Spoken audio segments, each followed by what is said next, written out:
Our new partner, who I'm really, really excited to announce we are working with. Super, super stoked. Thank you, Angie Huberman, for this connect. It's incredible. AG1 Athletic Greens. I've been using them for a while. I have them every morning on an empty stomach. Basically, take one scoop and you put it into a cup or glass or mug of 8 ounces of cold water. And this is all your greens for the day. You're absorbing 75 high-quality vitamins, minerals, whole food source superfoods, probiotics, and adaptogens. Every day I take this. It's so good for my digestion, my energy. It's simple. It's easy. I don't like taking a lot of vitamins. This has been really, really helpful for me. I've had a lot of stomach issues my whole life, and ever since I've been gluten-free and taking the AG1s, it's really helped me in my stomach in the mornings. I love it, and I'm so psyched that they're part of the One Life One Chance podcast. I'm sure a lot of people don't like eating greens, let alone drinking your greens, but I can tell you straight up, it's got a mild tropical taste, and the taste is actually really refreshing, and I really look forward to it each morning. Don't think it's just going to be just straight bland. It tastes really, really good, and it's good for you, so remember that. This one blend of ingredients supports your gut health, your nervous system, your immune system, your energy, recovery, focus, and aging. It's incredible, just one scoop, especially for musicians who are vegans or just musicians in general who want to get those daily greens. You can get the packets. It's incredible. I just gave some to my friend Derek from Sepultura. He traveled the whole entire world this summer, and he had those every single day. He said it saved him. I bring AG1s with me when I travel. It helps me stay healthy. You know the deal. If you're on tour and you are a picky eater, but you need to have your greens, sometimes catering doesn't have greens. Sometimes you miss the catering. Sometimes you miss the backstage food. Sometimes it's too late after the show to go get food that you like. So if you just have a scoop of AG1s in your hotel room before you go to bed, or you're in the hotel room at night and you're starving and you want something healthy, boom, life changer. Right now, it's time to reclaim your health and arm your immune system with some convenient daily nutrition. That's all you need, one scoop in a cup every day. That's it. No need for a million different pills and supplements to look out for your health. This is it. I'm super psyched. And to make it easy, Athletic Greens is going to give you a free 1-year supply of immune-supporting vitamin D and 5 free travel packs with your first purchase. All you have to do is visit athleticgreens.com/OLLC. Again, that's athleticgreens.com/OLLC to take ownership over your health and pick up the ultimate daily nutritional insurance. This is incredible. I love it. It's just basic greens. For me personally, this has changed my life tremendously. I'm not a junk food vegan. I don't eat a lot of fake meats, so I'm strictly greens. And this has been a wonderful, wonderful new addition to my life. So once again, visit athleticgreens.com/OLLC. and get 1 free year supply of immune-supporting vitamin D and 5 free travel packs with your first purchase. athleticgreens.com/OLLC. Yo, Liquid Death, thank you so much for hydrating all my guests, taking care of me and my family and my friends. Love your water, love your brand, love what you stand for, love what you give back to the community.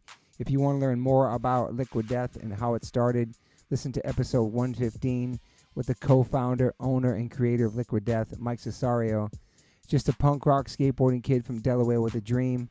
It's an incredible story, incredible journey. So if you go liquiddeath.com/Toby, you get free shipping on any items you order from liquiddeath.com. And if you want to get water, Liquid Death water, go to amazon.com. But for merchandise and other things that's not water, go to liquiddeath.com/Toby and get free shipping. Thank you so much, Liquid Death. Death to plastic, murder your thirst, stay hydrated. You know H2O saves lives. He has like a fucking museum there, and he shows you everything. Yeah, I got to take you. It's like worth flying there. Oh, it's worth flying there.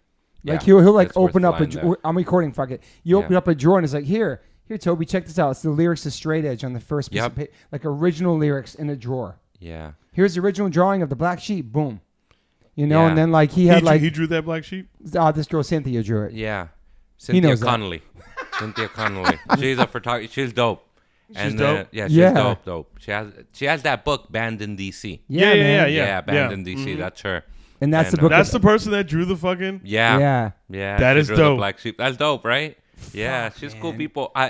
When I went out there, I hit them up because I was gonna go do stand up out there. I was playing the Arlington Draft House, which is now closed. It's, It's or the DC Draft House, which is now closed.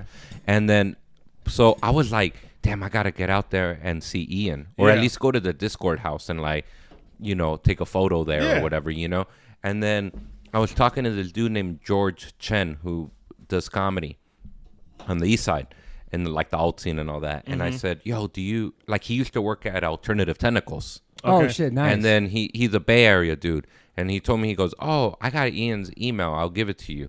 And then I said, all right, cool. And then I wrote Ian an email. And you know what's crazy is I had 2 flyers made, and one was the Out of Step flyer that say Chris Estrada in the Minor Threat font. Sick. And then the black sheep had my face on it. And then I had another the one. Bad Brains one, right? And I had the Bad Brains one with from the Roar cassette, getting the lightning strike on the Capitol, and then it's a lightning strike on my head, and then the Bad Brains logo, but it says Chris Estrada.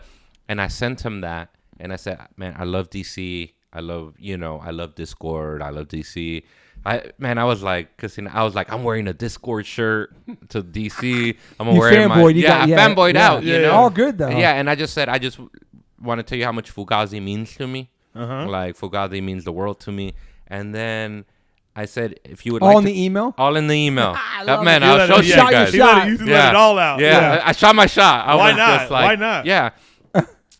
Also expecting that he's busy, and I would probably hear 2 months later. Nah, bro. Yeah, and then I sent it out, and then like I was doing Friday, Saturday there, and then he hits me up on like a Wednesday, like Wednesday, and he goes, I can't make it to your shows because I invited him to one of the shows, and then told him I do stand up, and you guys know the Todd Barry Fugazi joke.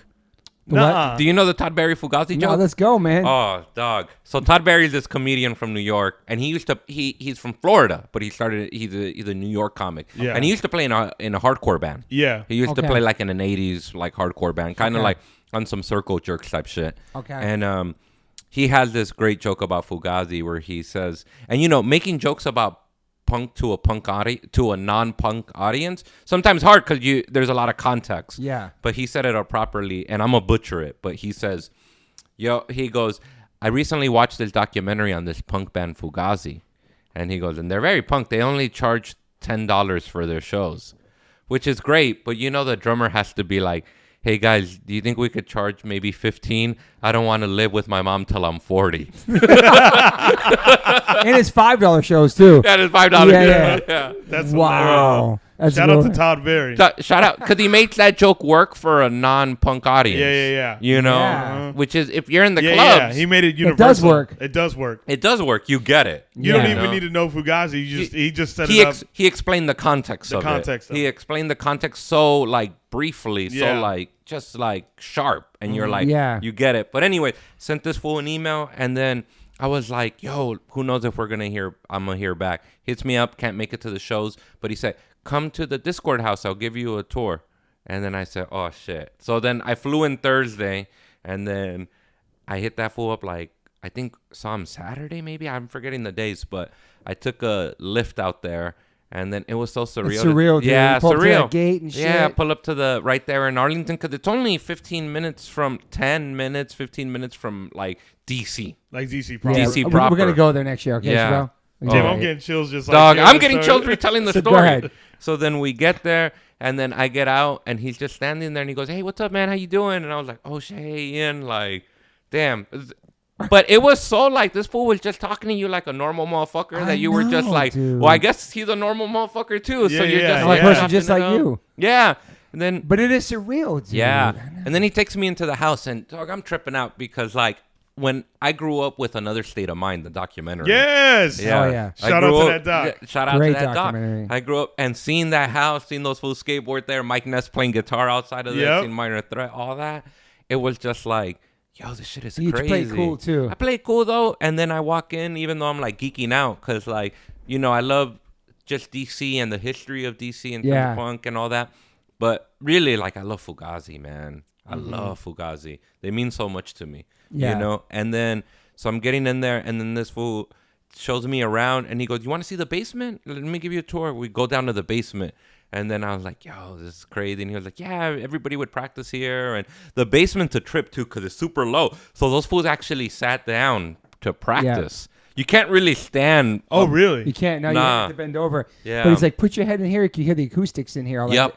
Yeah. Well, and you just hear that shit, and you see people's writings. Like, he was like, yeah, so many people practice here and whatnot.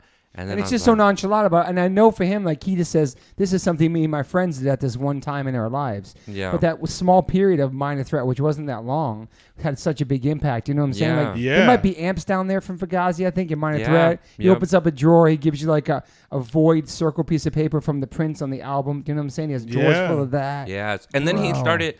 Then we went up and we saw, like, just the kitchen, like, all this crazy shit. Then we went up to the art room.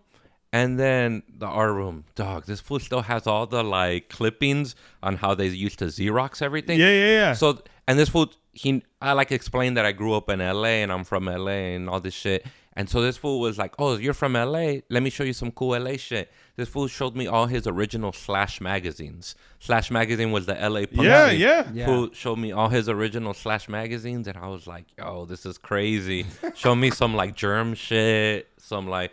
all that shit, and I was like, I was bugging out, dog. I was like, this fool showed me, like, and I love 90s Discord stuff. Like, I love Nation of Ulysses, like, all that stuff. Circus Lupus, all that. And then he shows me all this, like, just a bunch of different stuff throughout the ages of how he archives his art. Yeah. And everything's organized, too, everything's man. really organized, and it's like, it feels homely, but everything's organized. There's nothing sterile or cold about it. And then did that. Walked a few more around. We just chopped it up. And then we went to his real, like, archive room where he archives all the letters. And then this fool started showing me all these letters. And he showed me this book where he kept, like, an accounting of all the stuff from, like, the 80s. And I loaned HR $10. I loaned Rollins $5. I lent Tim Kerr this much from the big boys, this much money. Like, I was just like... And imagine me, dog, I'm not trying to geek out. Like, I'm just like, oh, that's cool. Yeah. Meanwhile, I want to grab this motherfucker and shake him. Yeah. And be like, what the fuck, dog? I know. You know, I'm like tripping out. Damn. It's the same stuff I saw. It's exactly what he's saying. It's so crazy, bro. That is crazy. fucking insane. So then this fool, he has this thing with all these letters, like archive letters throughout from 80s, 90s, like early 2000s, you know? Fan letters and stuff, or people write them? Or people write them. And then he has a section called, damn, I don't want to put this full secret out there, but this fool had a section called notables, notable letters. And then he showed me, because I told them that I was working on something with Fred Armisen, because he's the executive producer of the show. And he said, let me show you a letter. It was a letter from Fred Armisen, who used to be in this band called Trenchmouth, the Chicago, like, post-hardcore band. And he said, it was Fred saying, hey, I'm coming to town, Ian, like, who can I stay with, or whatever, like, some shit like that. Damn. Wow. Then this fool showed me a letter. Wait, was this letter before Fred was Fred? Yeah, dog, this was like 91 Fred Armisen, like 92. And then he showed me a letter from a 15-year-old Dave Grohl. Oh, yeah, Dave talks about he sent him a letter. I saw that letter, dog. What? Dave talks about that letter. I'm sure. Yo. Because he was in Virginia, right? Yeah, he was in Virginia. Yeah. And then the letter was like, hey, Ian, I'm looking to play in a hardcore band. Do you know anybody who's looking for a drummer, this and that? And I said, yo, is this the letter that led to Scream? And he goes, yeah, I think so. Like, he was like, probably. And I was like, man. Wow. Fucking out. So then this fool was showing me all this stuff, and he was like, that section, or this other section over here, this is like letters I get from people who are in prison, some pretty crazy letters, and just showing me all this stuff, showing me. So, he has it organized like that. Like, oh, this is like, wow. Yup. He's a real archivist. He's a real archivist. I think he's taking classes on archiving. I might be wrong, but I think I've heard him talk about that. Totally see that. Like, and he had someone help, a true archivist help him set all this stuff up. And I was like, yo, this is crazy. So then this fool says, oh, you really like Fugazi? I go, yeah, talking about Fugazi, what it means to me, what Fugazi means to me. He played me some unreleased, like, Fugazi stuff. And then I told them I love dub music. Somehow that came out. Yeah. And then I was like, and he goes, oh, I'll play you some Fugazi dub songs. And then, like, some just dub tracks that, like, Fugazi, like, heavy-ass bass, like, just, like, dude. Fugazi, like, dub tracks. I was tripping. Then that fool was like, oh, he played me like a jokey rap song that like Fugazi did as a demo. With him rhyming? Yeah, I think Guy was like rhyming, but not serious. I think it was just like a thing like they were fucking around or something. Like he has everything. That's why they keep releasing like all these unreleased live shows of Fugazi. I bought the live shows. I was at one live show. I went to Argument when they came out here in '99 or 2000, and I remember my cousin Luis, my real life cousin Luis, is full banger, full bangs and all this shit. I like was banging hardcore at the time. It just made me laugh because to him it made no sense. Like all this shit. He goes, "What are you into this shit for?" You know, that fool was listening to like gangster rap and Mexican music and all that shit and oldies. So I remember him and his lady Desiree at the time. They dropped me and my friend off. I think I went with my friend Adrian. It was at, I want to say it was the Palace, which is now the Rich. Palace. Yeah, you know when it was the Palace. Now it's the the Ricardo Montalban. Yeah, theater. I played it when it was the Palace with the Misfits. Oh, you did? Yeah. Yeah. That's right. That's right. And then dropped me off at the Palace, and I remember they were all just shouting at us, making fun of us, and I was like, "Man, don't make fun of me!" Like, yeah, but. Fuck. So then going there, and then this I have framed. I should have brought it just to show it to you guys. So this fool was, man, just a nice motherfucker, dog. Best. So this fool, he kept like, I brought up LA a few times, and then he said, you know, let me give you something. This fool had the stack of tickets, like they're like this big. Yeah. Small tickets, stack of tickets from '80 when Teen Idols came out here to play the Hong Kong Cafe. And I love LA punk history. Yeah. I love it. And then it was Teen Idols, and they spelled their name wrong. So they went one by one, like they spelled idol wrong. They spelled it IDOLS. Oh yeah. And they like him and Jeff Nelson probably like went and like fixed it, you know, by hand. And it was at the Hong Kong, and they were playing with like this punk band, this like, you know, those Killed by Death comps where all those, there's all these like comps of like these punk bands that weren't that like were kind of shitty good that like released maybe a 7-inch. And so this Killed by Death art like collects all those, they're like unreleased, like unofficial releases or whatever. And he played with like some band called Puke and Vomit from like Humble or something. Yeah. And like it was crazy. And he gave it to me. He was like, you can have it. And because he has a little stack of them, and he goes, sometimes I give these out. And he's like, you're from LA, so take it, you know? Wow. And then I kept it. Then we went over to across the street is Discord. Yep. The offices. At this warehouse. And I was like tripping out.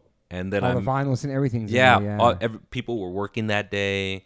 And then just introduces me to a few people. I'm like tripping out looking at all the vinyl. And then, you know, this fool pulls out, hey, what do we got to give him?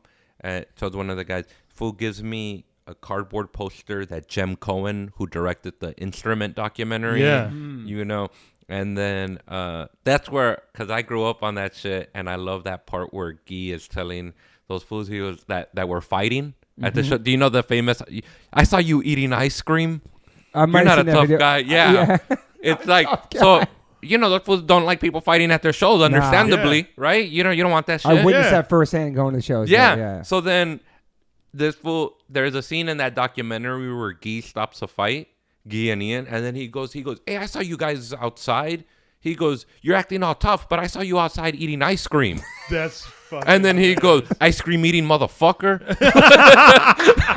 And he goes, you're not fucking tough. Like, chill, man. Like, wow. So that documentary is amazing. So this fool gave me a print of it, of the poster.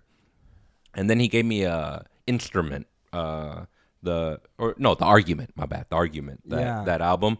He gave me a little poster of it. And then we chopped it up for a while, just outside for a few more minutes. All in all, this was like an hour and a half, maybe 2 hours. And then... What year was this?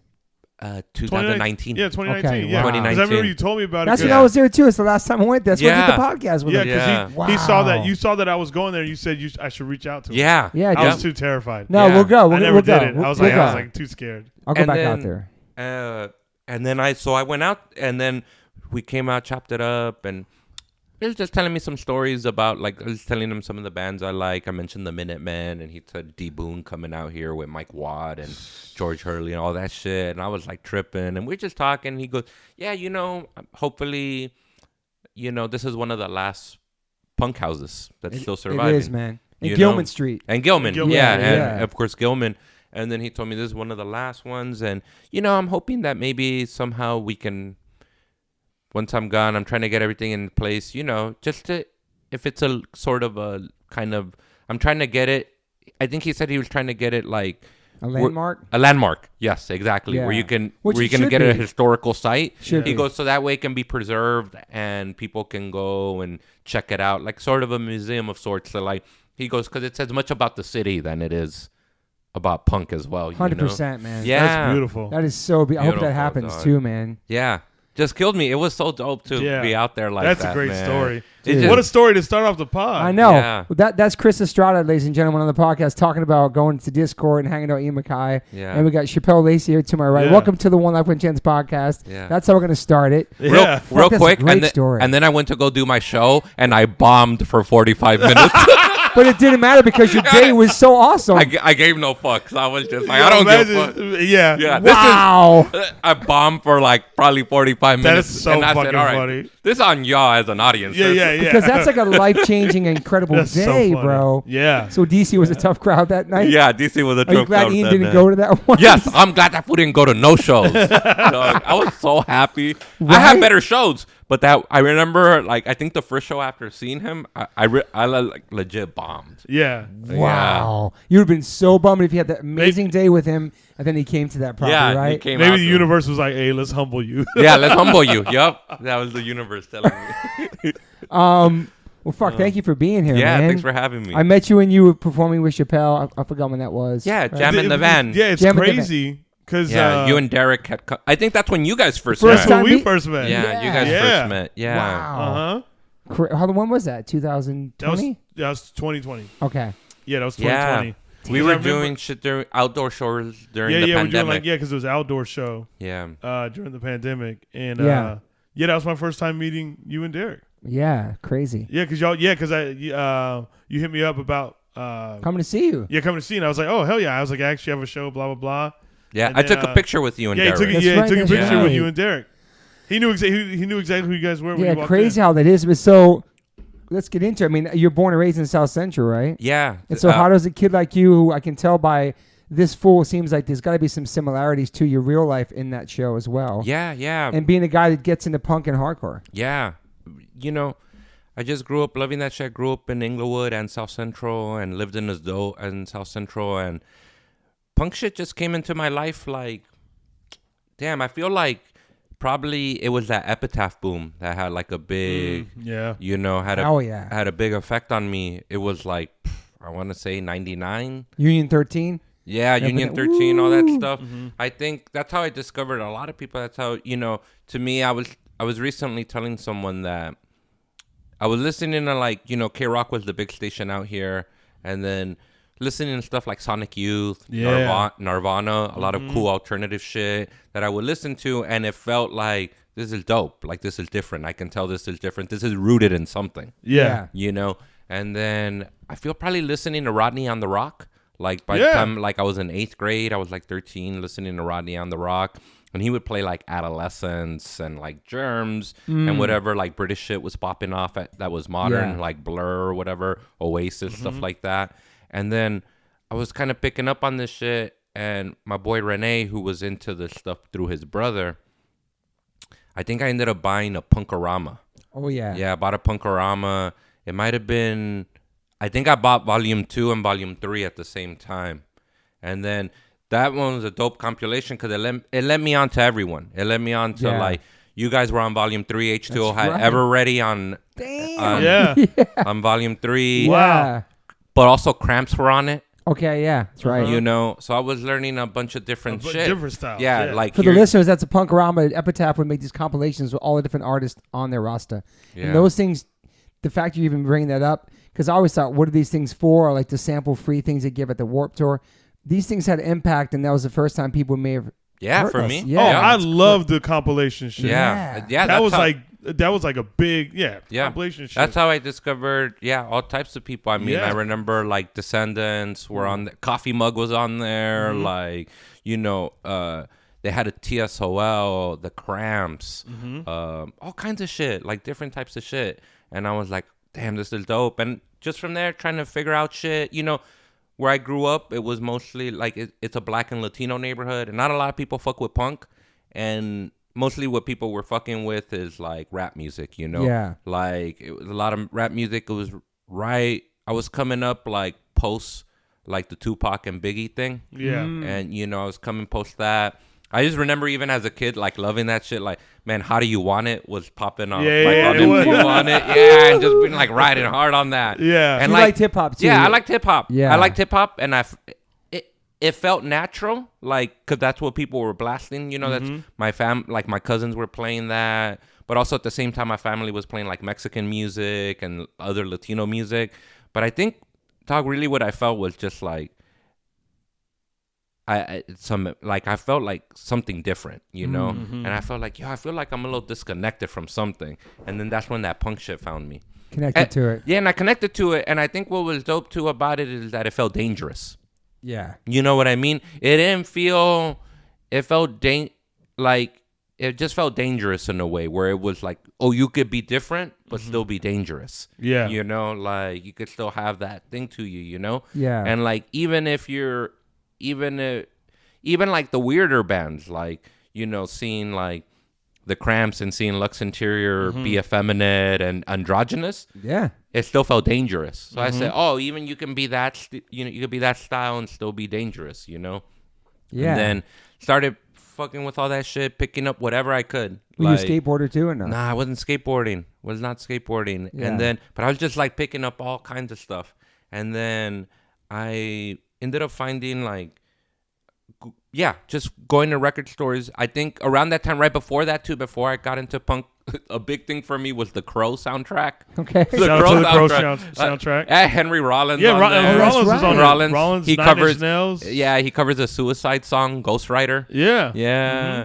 Then Rage Against the Machine was on it. Yep. Jesus and Mary Chain. So already alternative music was in my life. Yeah. And then I started getting into punk, and then just discovering all kinds of punk stuff through Epitaph, and then discovering Rancid was a big deal. Woo. Rancid was a big One of deal the greatest, for me. man. Yeah, that was a real big deal for me. There was a kid in my neighborhood who had on one tape he had a mixtape. On one side he had Rancid, and on the other side he had like early Social Distortion, like Another State of Mind, and Mainliner had just come out. Mainliner, that comp from all the early stuff that had like 1945 and all that. And so good. So I was just like tripping out, like, you know, being like, damn, I fuck with this. And then for me, a big thing, by the time I got to 9th grade, I was getting already into punk, but still, you know, still discovering. Yeah. Still even through like through the days of CDs, looking at all the thank yous. Same. Looking at all There the it thank is. yous. What t-shirts they're wearing. T-shirts, Shit. yeah. And then seeing like Rage Against the Machine thank Ian MacKaye and Joe Strummer on their first CD was a big deal. Like I was like, yo, looking at that shit, like going to the library and looking at Rolling Stones magazine, Spin magazine, trying to figure that shit out, you know, put it into a context. Yeah. And then I love that, searching for things and trying to find it and being intrigued by it, and then, and discovering, going, like you just saying, like checking the thank you list or the t-shirts, and then you realize, okay, then there's Inside Out before that. Yeah. I think for the genre that we all listen to is that, like, I think that's just what it does for us. Yeah. You know what I mean? Because there's one, it's like, it's almost like this thing that not everybody else knows about. Yeah. So it's like there's not too many people you can have conversations with about this kind of stuff. So it is all discovery on your own. Yeah. You know what I mean? Like, it's truly underground. You could have like conversations. Everybody can have a conversation about Biggie. Yeah. You know what I mean? But like, not many people know about like Inside Out. Mm-hmm. You know what I mean? Like, you know, there's probably some Rage fans that weren't still aware don't of that. now. They still don't know. Yeah, you know what I mean? Know. Like, so it's like that's what's unique about, you know, and why everyone becomes such a deep diver of this genre is because it's just not. You can't have many conversations with people. It's a big family tree, and fast forward to now. On the recent Rage Against the Machine shows, he's wearing a Discord shirt on stage, and then he pulled up with my boy Joe Nelson to see Ian, and there's a recent photo of Zach with Ian on their porch. Amazing. Just came out a couple months ago. My boy Joe Nelson took him Really? there. Yeah, because Ian went to their show, and he was wearing a Discord shirt on stage, Zach, recently. So cool, man. I love that shit. The connection of that. Yeah, you know the connection, it all connects. The roots and the history. Yep. And then through that, I was finding all that shit, and then I think a big deal, there was this, we were all getting into rock music. It was a small crew of us. Were you going to concerts yet? Or shows? Going to shows, okay. yeah. I think my first punk show, might have been No Effects at the Palace. Sick. Yeah, might have been No Effects, I think. Or either that or it was the Vandals. Okay. And maybe this was after like Eat Shit, Live Diarrhea or something like that. Yeah. I think it was after that, or Sweating to the Oldies. Around that time, like 99, 2000. Then I came across, there was this kid in my neighborhood named Eric. Cool ass kid. I think he's no longer around anymore, unfortunately. But he was kind of like, he was a gutter punk before he knew what a gutter punk was, you know? Yeah. And one day this fool has a tape with Clash songs on it in the 9th grade, and it changed me forever. Like, it just went like, wow. I just heard like, it was on one side, and it kind of had the whole trajectory too. It had like, it starts with like Jenny Jones and White Riot, and it ends with like, you know, This Is Radio Clash or whatever. Yeah. So like, this was a tape that he had made. Yeah. It ended with like, the other side ended with like Sandinista and combat rock tracks. So you got a sense. I was like, what the fuck? Like, it just blew my mind. And then there was just something about it that sounded so soulful to me, and all that stuff, like Clash. And then, you know, throughout that time I was discovering, like, going back in time to discovering the Ramones, which I to this day love. Same. Discovering the Sex Pistols, which I love. And then getting into weird shit like PIL. You know, really getting into PIL at that time, and all this kind of weird shit. And then, it was just blowing me my mind. And sometimes that shit would scare me too. I was telling someone that, like, I remember like coming across like a Crass Class of 1984 comp. It was like their best of or whatever. Yeah. And then they have shit, by the way. Crazy songs too. You're thinking about back then. They have this song called Reality Asylum. And it was all about, like, you know, I forget her name. God forgive me for forgetting her name. But the woman, female vocalist from the Crass, she just had this track about saying God didn't die for my sins. God is a dog, and saying all this shit. Dog, I'm Catholic too. Yeah. So like, and I'm like, you know, I'm not like super Catholic, but like we're working class. Like, we have like Virgin Marys in our house and shit, like Virgen de Guadalupes, and that shit means like, you know, I was scared, dog. I just remember being like, should I be listening to this? Like, cause it sounded like metal at the time, which I really enjoy metal, but there's a little bit of theatrics to it that I kind of understand. Yeah. You know, it's fun that way. It feels like I tell those fools love Lord of the Rings. Like, which is all good, you know. Because that all comes from some type of like fantasy thing that they found. Like, not saying they're fantasy, but like something like that they've seen. Yeah. But I just remember hearing that kind of shit. I remember hearing, like, what was it else that scared me? Like, around that time, I was digging back in time, and I found, like, Patti Smith. She had that song Piss Factory. Talks about God. All that shit scared me, and I was I just remember being like, should I be listening to? I felt guilty. Yeah. I felt guilty. Like, it felt truly, like, dangerous. Yes. MDC too. That's so funny you say that, because I've never had that connection with anyone, because there were certain, like, you know, the Germs. You know, the God. Yeah, no God. No God. Yeah, that's exactly what I'm thinking of. I'm like, I know exactly where I was when I heard that and when I read those lyrics, because the song is really good. Yeah. Because I've been listening to this. And then I'm reading the lyrics and I'm like, oh God. I'm like, and I'm not even like a church goer, and you know, like, and never strongly was. Yeah. But at the same time, I didn't feel guilty.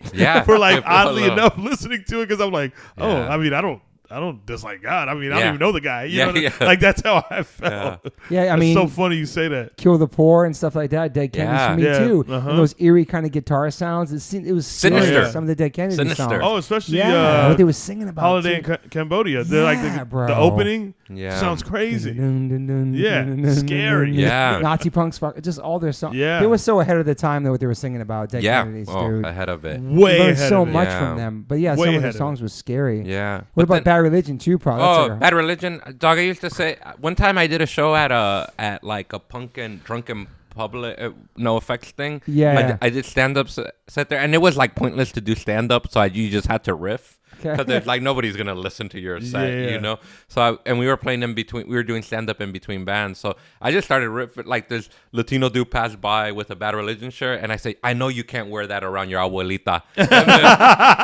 And then he just started cracking up. So I just started riffing about like, you know, I had to hide my Bad Religion shirts from my Mexican grandmother. And then, that was such an embrace, like intense logo for back then too. Yeah. Like, super shocking. Yeah. I remember seeing that. But then at the same time, what was really interesting was just discovering other things that felt like as dangerous but positive. Like straight edge. Even though I wasn't straight edge, it felt like I theoretically understood it. I just thought, that's dope, man. Like, even when I was being an idiot and getting drunk, I could still respect it. And I was like, yeah, that's fucking cool. And I just remember sometimes like I was never, and it's never straight edge, but I just remember sometimes being like, you know what? Nah, I don't want to get fucked up today. I want to be in control of myself, control my body, or just even to this day when it comes to straight edge stuff, I use it to help me with other things,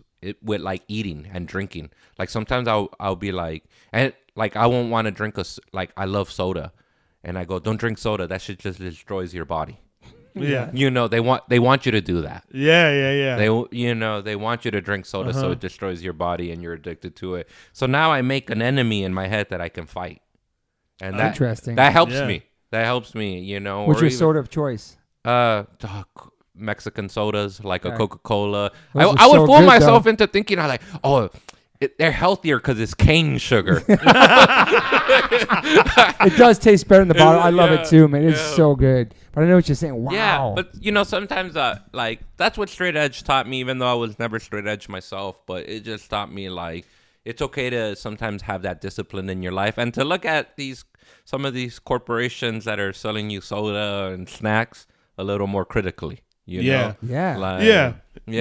Just really opening your eyes to it. Yeah, and you know, not in an aggressive way, but it's just like and sometimes look, I drink soda and I eat junk food, but then sometimes when I know that I'm eating too much of it, I have to tell myself, you're becoming a victim to this stuff. You know. Yeah. Like, and that's the kind of shit I think, even though I wasn't straight edge, I learned from straight edge. Like kind of discipline that I always really respected, that like what you put in your body and stuff. Yeah, what straight edge people were doing, and I really respected the shit out of that. So at the same time, discovering all this like sinister like shit that felt evil, discovering all this shit that felt, you know, counterculture but was framed in some form of positivity, like you know, Bad Brains, but also like... You like 7 Seconds?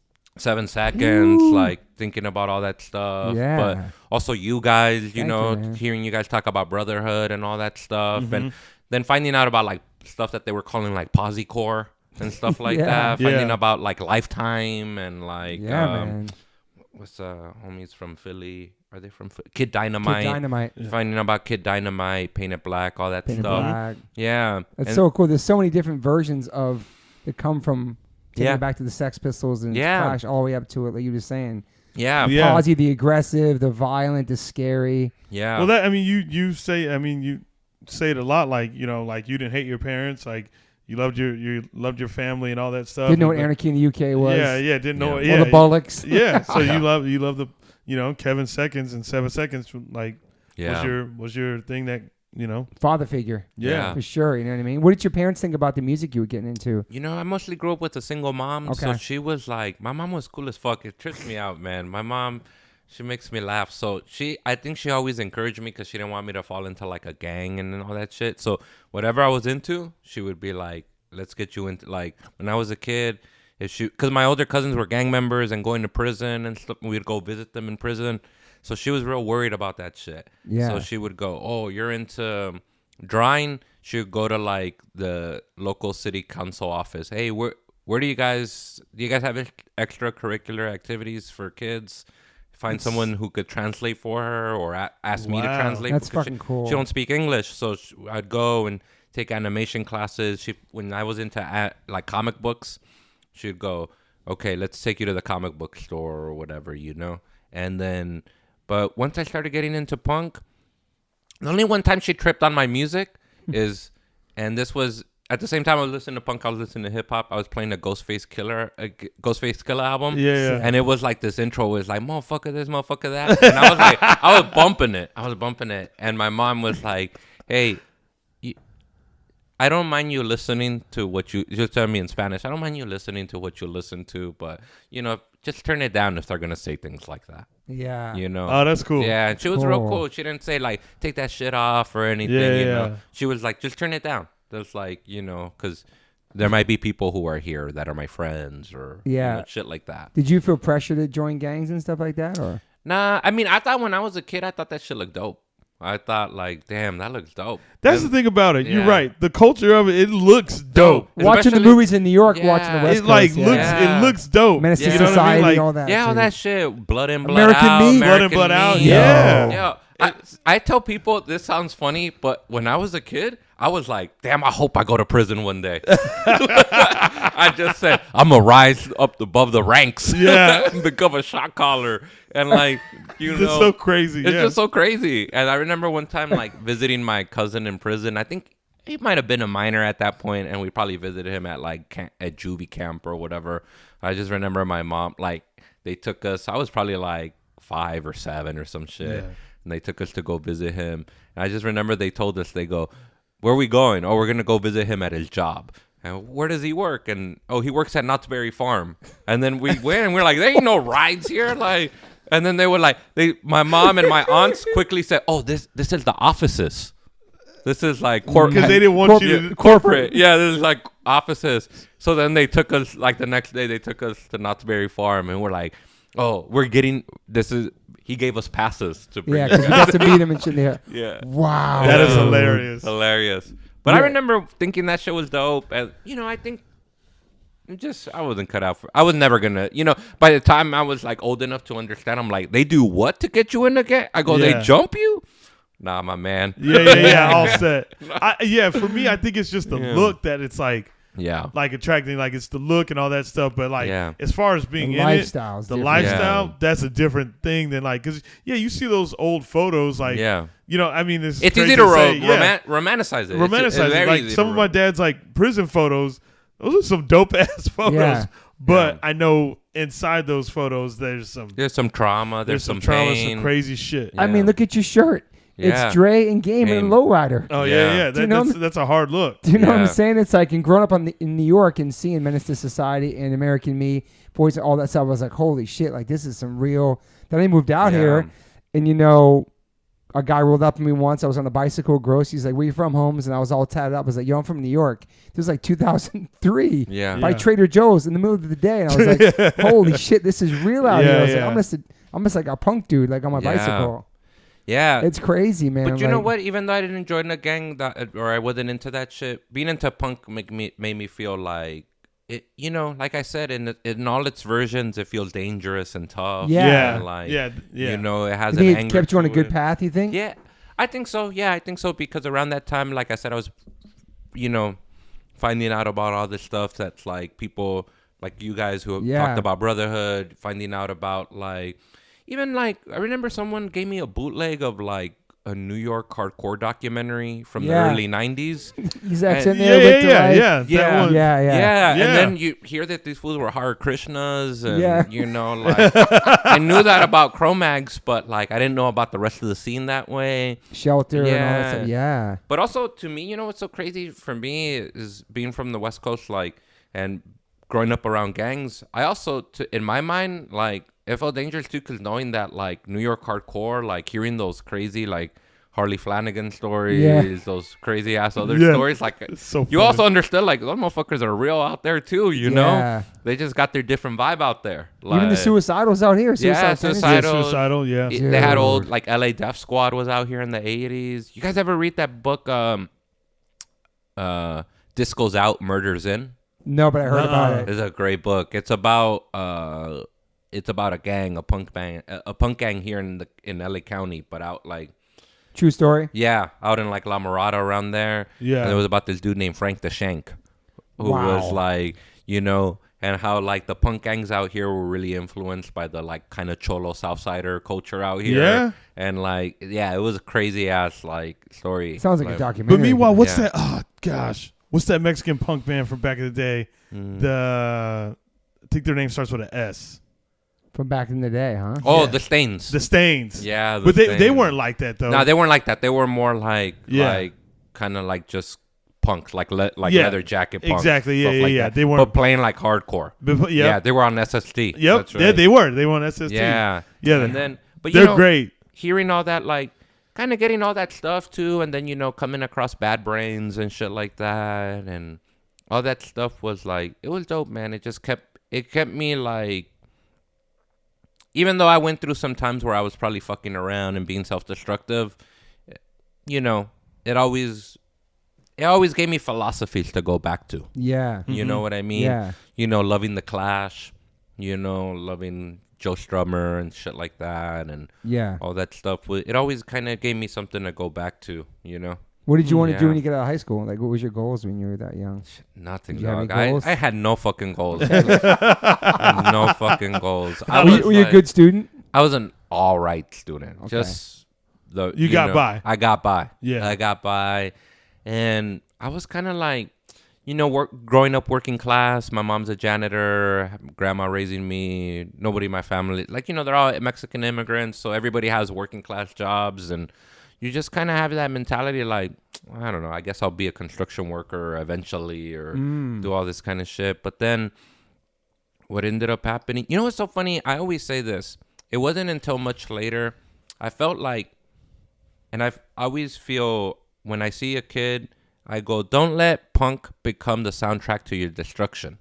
Because by the time because what ends up happening is sometimes you can get it so into it that you could vicariously live through other people.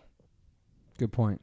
Sometimes you can go, you can look at people and go, well, they did that, and that's cool. And then it becomes what it never was meant to be, which is now they're higher than you, and they're on a pedestal, and they're rock stars. Yeah, like Sid Vicious. Yeah, or anybody, like even like anybody, like Mike Watt, or looking at Toby and being like, well, loving H2O and letting it become a soundtrack to your life or an escape. And then suddenly now Toby's on this pedestal where he's a rock star, where he's like, and it's like, no. Where I'm perfect when I'm not. Yeah, when you're not, you're good. Human. You're human. Yes. You're human, and it's a great point. You're human, and that happened with a bunch of people that used to be straight edge that inspired me to be straight edge, and then they all fell off. But I still love what they held me as a kid, but they're not like that no more. Yeah, they're put on pedestals. I don't want to say names, but then they're like totally up here. get that. And that's what hardcore punk's not about. Yeah, it's not, because like, great point. That's the beauty of it. When I think about it, is that like that's why I loved going to shows so much and listening to the music, because the people that I was listening to were within reach. Yeah, and all these people were like, I talked to some of these people after after they just got done playing, and they just be. I mean, I remember the first time I saw GBH, and I'm like, hey, I asked her TM, I was like, hey, is it possible to meet them? He's like, yeah, sure. And then I'm just sitting here backstage, 14 years old, talking to GBH. Yeah, and it was like so within reach. But I'm looking at GBH because I'm like, they're British. I'm like, oh, they live far away from here, like all these things. And then talking to them made me realize, I was just like, wow, this is dope. I was like, they're talking to me like it's just, I'm one of them, Yeah, and the thing is, sometimes you can let it become a soundtrack. You can have an unhappy life, and then you can, and I know this because I get depressed so much, like about just kinds of crazy shit. Yeah. And then throughout my life, I would just be like kind of depressed, or I would drink a lot, or I get fucked up on drugs. And I was never like a full-time junkie or anything, but I go through my cycles, or I'd binge on the weekends with, if it was like getting drunk or fucking hitting, like doing meth and shit. Wow. And stuff like that. And then and not doing shit with my life, and having shitty jobs, and nothing wrong with the jobs I had, but I wasn't happy having those jobs. Yeah. But I remember always being like loving punk and taking all that shit, but I just remember thinking, I love this shit, but why am I not taking the message in? Why am I not taking the message in? And like, you can work in construction and there's nothing wrong with it, but I don't love it. I'm unhappy. And I'm actually doing a bad job too, because I'm unhappy. Yeah, when you're not happy, you're not doing the best job. Yeah, you're not happy. Did you ever want to play music or be in the band? I don't even think that's the crazy thing is I don't think that I believed in myself enough to do it. And maybe I kind of didn't. Somehow it was just I was vicariously living through people. Yeah. It wasn't until I started stand-up that I was just like, oh, this is the way I could do something creative. Express yourself. Yeah. Express myself and wanting to be a writer and stuff like that. Were you writing? Were you ever a writer as a kid, or writing scripts, writing stuff like that? But never really like kind of being hard on myself. But it wasn't until I think I was just I lost my job, broke up with my lady. Lady broke up with me, and then I just said I'm just gonna go do stand up, and then I was just remember doing stand up, doing an open mic, and being like, all right, I think this is kind of like my version of what I can do creatively, know? And then finally it felt like, dog, it took, because I started at 29, Okay. I'm 38. Okay. So I remember finally starting at that age and being like, man, I'm kind of old, but you know what? I'm finally really taking in the message of a lot of the music I'm listening to. Yes. I'm finally believe in doing yourself, it. do something. Yeah. Like now DIY, all that. Yeah. Finally, I'm now like participating, because I never picked up an instrument. I never sang. And which is, I don't know. I just didn't have an interest. I love watching bands. I love listening to music. Love watching bands. Did you like comedy growing up too? Yeah. Love comedy. Loved a lot of comedy. I remember one time when I was like 24, 25, I was told this chick I was with at the time, my girlfriend at the time, like, damn, I'm thinking about starting comedy. And I was such a punk at the time that she said, man, that's for losers. And I said, you right. And then I said, man, fuck my dreams. Yeah, fuck that. Fuck my dreams. Right. And then were you trying to figure it out all those years, what you wanted to do, trying to find your place in the world? Yeah, just knowing I wanted to write, know I wanted to be funny, like, and then, and then finally I was like, now I could see that, like, now I'm kind of living, I'm not letting it be just a soundtrack to my life, which is nothing wrong. Yeah. It's a beautiful thing. But I wasn't happy where I was at, And then finally, like, when I just started doing stand-up, it focused me in a way where I guess the way it probably focused people in band to have band practice and all this stuff. Yeah. It focused me where I would say, all right, cool, I just go to mics, and then go to mics every night, kind of have, I lost touch with some friends, burned some bridges, for like behavior I'm not proud of. And then it felt like in a way, I remember when I started stand-up, like knowing about the Clash and saying, like, when they started the Clash, Joe Strummer saying, this is year 0. We're starting over. He even kind of forgot about his 101er days when he played in this band called the 101ers, which was like a pub rock band. Yeah. And then he said, we're in this now. New chapter. A new chapter in life. I'm not looking fucking back. I like that. And then I felt like, yeah, fuck that. I'm not looking back. And then I just got into stand-up. And, some of my friends who I were still around, they understood. They said, all right, you're not going to be around for a bit. You're going to do your thing. And then, some of them got hurt sometimes that I wasn't around. But then they got used to it, and they said, he's just doing his thing. Were they coming to see you do open mics and stuff like that? I would never invite no one. Okay, yeah. I never invite no one. I always feel weird inviting people. Even my mom to this day hasn't seen me do stand-up. Really? Yeah, but it's great. Does not bother me whatsoever. Okay. One time I invited her. I was doing the Improv a few years ago, and it was like going to be a packed show. And I said, you want to come out? And then she said, yeah, sure. And then, but my mom doesn't speak English. She knows a little English, like work English, And then she said, what time is it? I go, it's at 9. And then she goes, she just retired this year, but she goes, I have to go to work at 5:30. She goes to work at 5:30. So I said, don't worry about it. Yeah. And then I think she's seen a clip of me. Somebody showed her like me on YouTube or whatever. Yeah. And then she fucks with it though. She was always very supportive. She was always like, how's that going? I go, good. Yeah. Yeah. So you started really focusing on your craft and more open mics. And I felt like it was finally like, I looked at it like year 0. Like I heard Strummer talk about the Clash, and then I thought, I guess this is my year 0. Like, this is who I am now. Like, I don't know. And I looked at it like incrementally. Like, I didn't look at it like I'm going to have a special one day. And I just said, all right, well, I guess I better learn how to have 3 minutes. Yeah. And then once I had 3 minutes that I liked, I said, I better learn how to have 5. Yeah. I better learn how to do 10. Yeah. And it was kind of incremental goals. And then, I feel that finally in my life, I started plugging in like kind of punk ethos into my life, Yeah.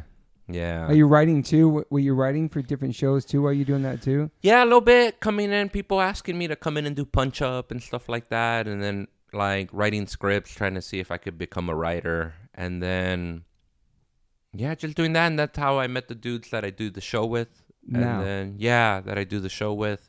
And then, that was I used to see homies' sketch group back in the day. Women at gosh, it was on Sunset. What was that spot?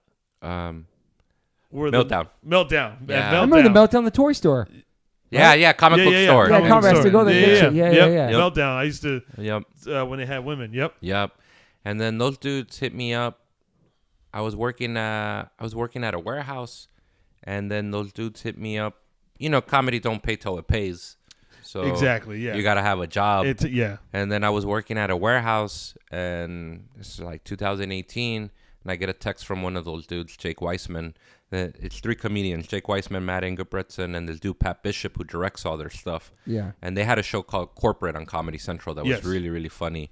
And they hit me up out of the blue, and they were like, yo, would you be interested in working on something with us? And dog, I was unloading trucks at that time. Wow. So I was just like, yeah. I just wrote him back, yeah, for sure. And we set up a date to go meet. We met at Good Luck Bar over off of like Sunset and Hillhurst. And they basically were like, yeah, we like, we have our own show, but we want to produce other people's shit. Like, would you be interested? And I said, yeah. Kind of told them some ideas I had, and they were like, those are all right. But what about like something about your life and where you grew up, like in Inglewood and South Central and all that stuff? And then I said, all right, cool. They're like, think of something like your version of Atlanta, Love Atlanta, man. Yeah, I love Atlanta. And he goes, your version of that, but think of something that has a little more harder jokes. Yeah. Like more jokes per page. Wait. Yeah. So when we met at Clusterfest, you still had a job? Yep, I was still working at a warehouse. Oh, hell yeah. I was working at a warehouse. We met at this Comedy Central festival, big festival. Yeah. What year would that be? That was 2019. 2019. And you know what's so funny? Up Next comedian, right? Is that Up Next? Yep. Okay. Yeah, we were both on it. It's in my notes. What's funny about that is when they announced the people that made that Clusterfest Up Next, I kept getting so many messages from people like, yo, you got to talk to Chris. He's all into punk and shit like that. Yeah. Awesome. Swear to God. God. I knew because I remember not knowing you, but like seeing you on Facebook or Instagram or something. Yeah. I think we had maybe followed each other, but I just said, oh, this fool must be, because I saw you had an HR shirt one time. Yes. I saw the Fugazi shirt. Yep. And then when we met, we started talking about Bad Brains and stuff. Yeah. That's right. Crazy. So crazy. Yeah. But before that, you did you did the Golden Toad sketch comedy stuff, How to Be Broke, right? Yeah, stuff like that. Just things that friends would ask me to be in. Yeah. Things that friends would ask me to be in. And then I started developing this show with these dudes, and then that's what ended up selling the show and getting it on and all that. Were you like in time in LA for the 10 comics to watch? Yeah, right? yeah, that was cool because it's like a LA publication, and being from LA and being noticed, it was real cool. And you're a co-creator and a star of Punk Ass Bitch. Oh no, it's the Punk Ass Bitch was the original name of this fool. Really? Yeah, but then we changed. We dropped it. I didn't know that. It's all good. And that would have been a harsh name, maybe to have. Yeah, well, it was. I thought it was a little gimmicky, and then I thought, you know what? Let's not call it that. And then we just called it This Fool. That's like perfect. I love This Fool's perfect. It's like just it's not loud. It's not soft. It's like just hits. And then the way we pitched it was like. The way we pitched it would be like, we would tell, whenever we pitched it, we'd be like, it's like Friday, but directed by the Coen brothers. Yeah. Yeah. Or then I would tell people if they didn't know, or if I go, in Friday, in the original Friday, the first with Chris Tucker, I go, the Mexican dudes in the lowrider that gave Smokey the angel dust. Angel dust. This show is about if the movie was about those dudes. Yeah. And then people would get on board and stuff. Yeah, like all the shirts you're wearing in the posters. Oh yeah. Public I really wanted it. Yep. I really wanted to get that in there. Like, just wanted to get some personality and shout out like punk stuff, you know. I like how you subtly do it too. Yeah, subtly. Yeah, subtle. I really wanted to do it because, you know, sometimes when people do stuff that like punk shit or rock shit in there, sometimes it feels a little try-hardy. Forced. Feels forced. Too much. And I go, I don't want to explain it. The minute you explain that you like something, it just feels like forced. But if you just see some fool rocking a shirt, like a Bad Brain shirt. And just let that be. Or a Crudo shirt, just let it be.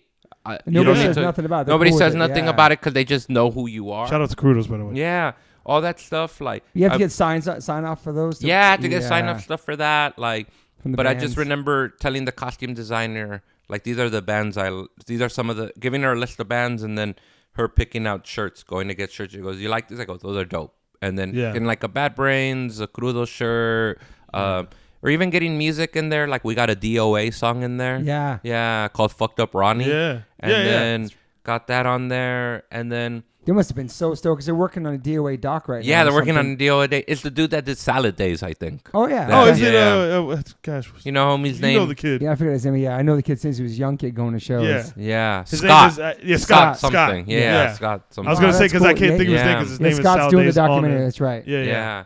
And then it was cool getting little, like, the posters you see, like a Public Enemy little Public Enemy, getting that in there. You have to talk to Public Enemy about that? I think you reached out to their people, and they said, sure, signed off on having a poster. Every punk loves Public Enemy. You gotta. You know what I'm saying? Like every punk loves Public Enemy. What they were singing about was so like against the grain. And you know, he did a Clash. Chuck D narrates a Clash podcast.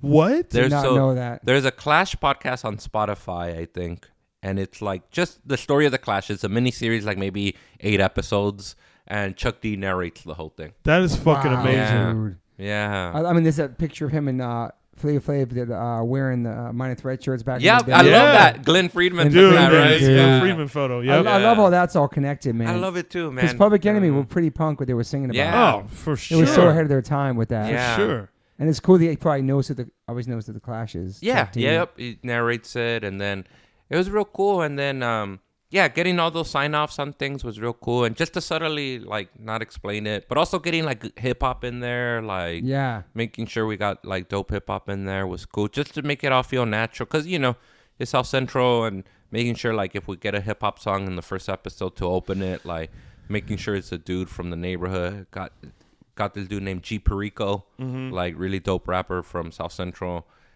Got one of his songs called Thule in there. It's a banger. That's awesome. Yeah. Are you bringing friends in there too? Yeah, got some people some regular in there. People coming in there? Yeah. And then, so it was real cool, man. Like just getting to show things like that without explaining it, you know? And then the response for the show, obviously you get in the second season, so it did really well. Yeah, it did really well, and people fuck with it, and yeah, people like it. So I love the hugs, not thugs. Yeah, having that. I love that, man. Yeah. And the whole story about like being the gang rehabilitation nonprofit. Yeah. Then ended up getting Michael Imperioli to be in it. Yeah. No, dude. That shit was crazy. That's crazy. Yeah. How was working with him? Damn, insane, dog. What ended up happening? Legend. Yeah. We were supposed to offer the role to someone, that role of this character who runs this nonprofit. Yeah. And then they said offer it to someone, and I was telling my boy one day, we were walking around at night, this was during the pandemic, and I said, who should we offer? I have no idea. He goes, you should offer it to Michael Imperioli. And then I said, there's no way he would do this. And then he goes, you never know, he probably doesn't get offered as much stuff as you think, you know, and you're offering him a different type of role, or like a gritty role, but it's like not a gangster. Yeah. And then I said, and we offered it to him, and he read the pilot and was like, yeah, I really like this. And then he met with us over Zoom, and that was like, yeah, let's do it. And then it was crazy. Wow. Were you a Sopranos fan? Huge. Me too, man. Huge. And you know, he's a punk guy. He loves punk. And I heard he's got a band too, Yeah, right? he has a band called Zopa. They're really dope. And he kind of came, we would talk about music. He was telling me that he was into a lot of like no wave stuff. Wow. Yeah.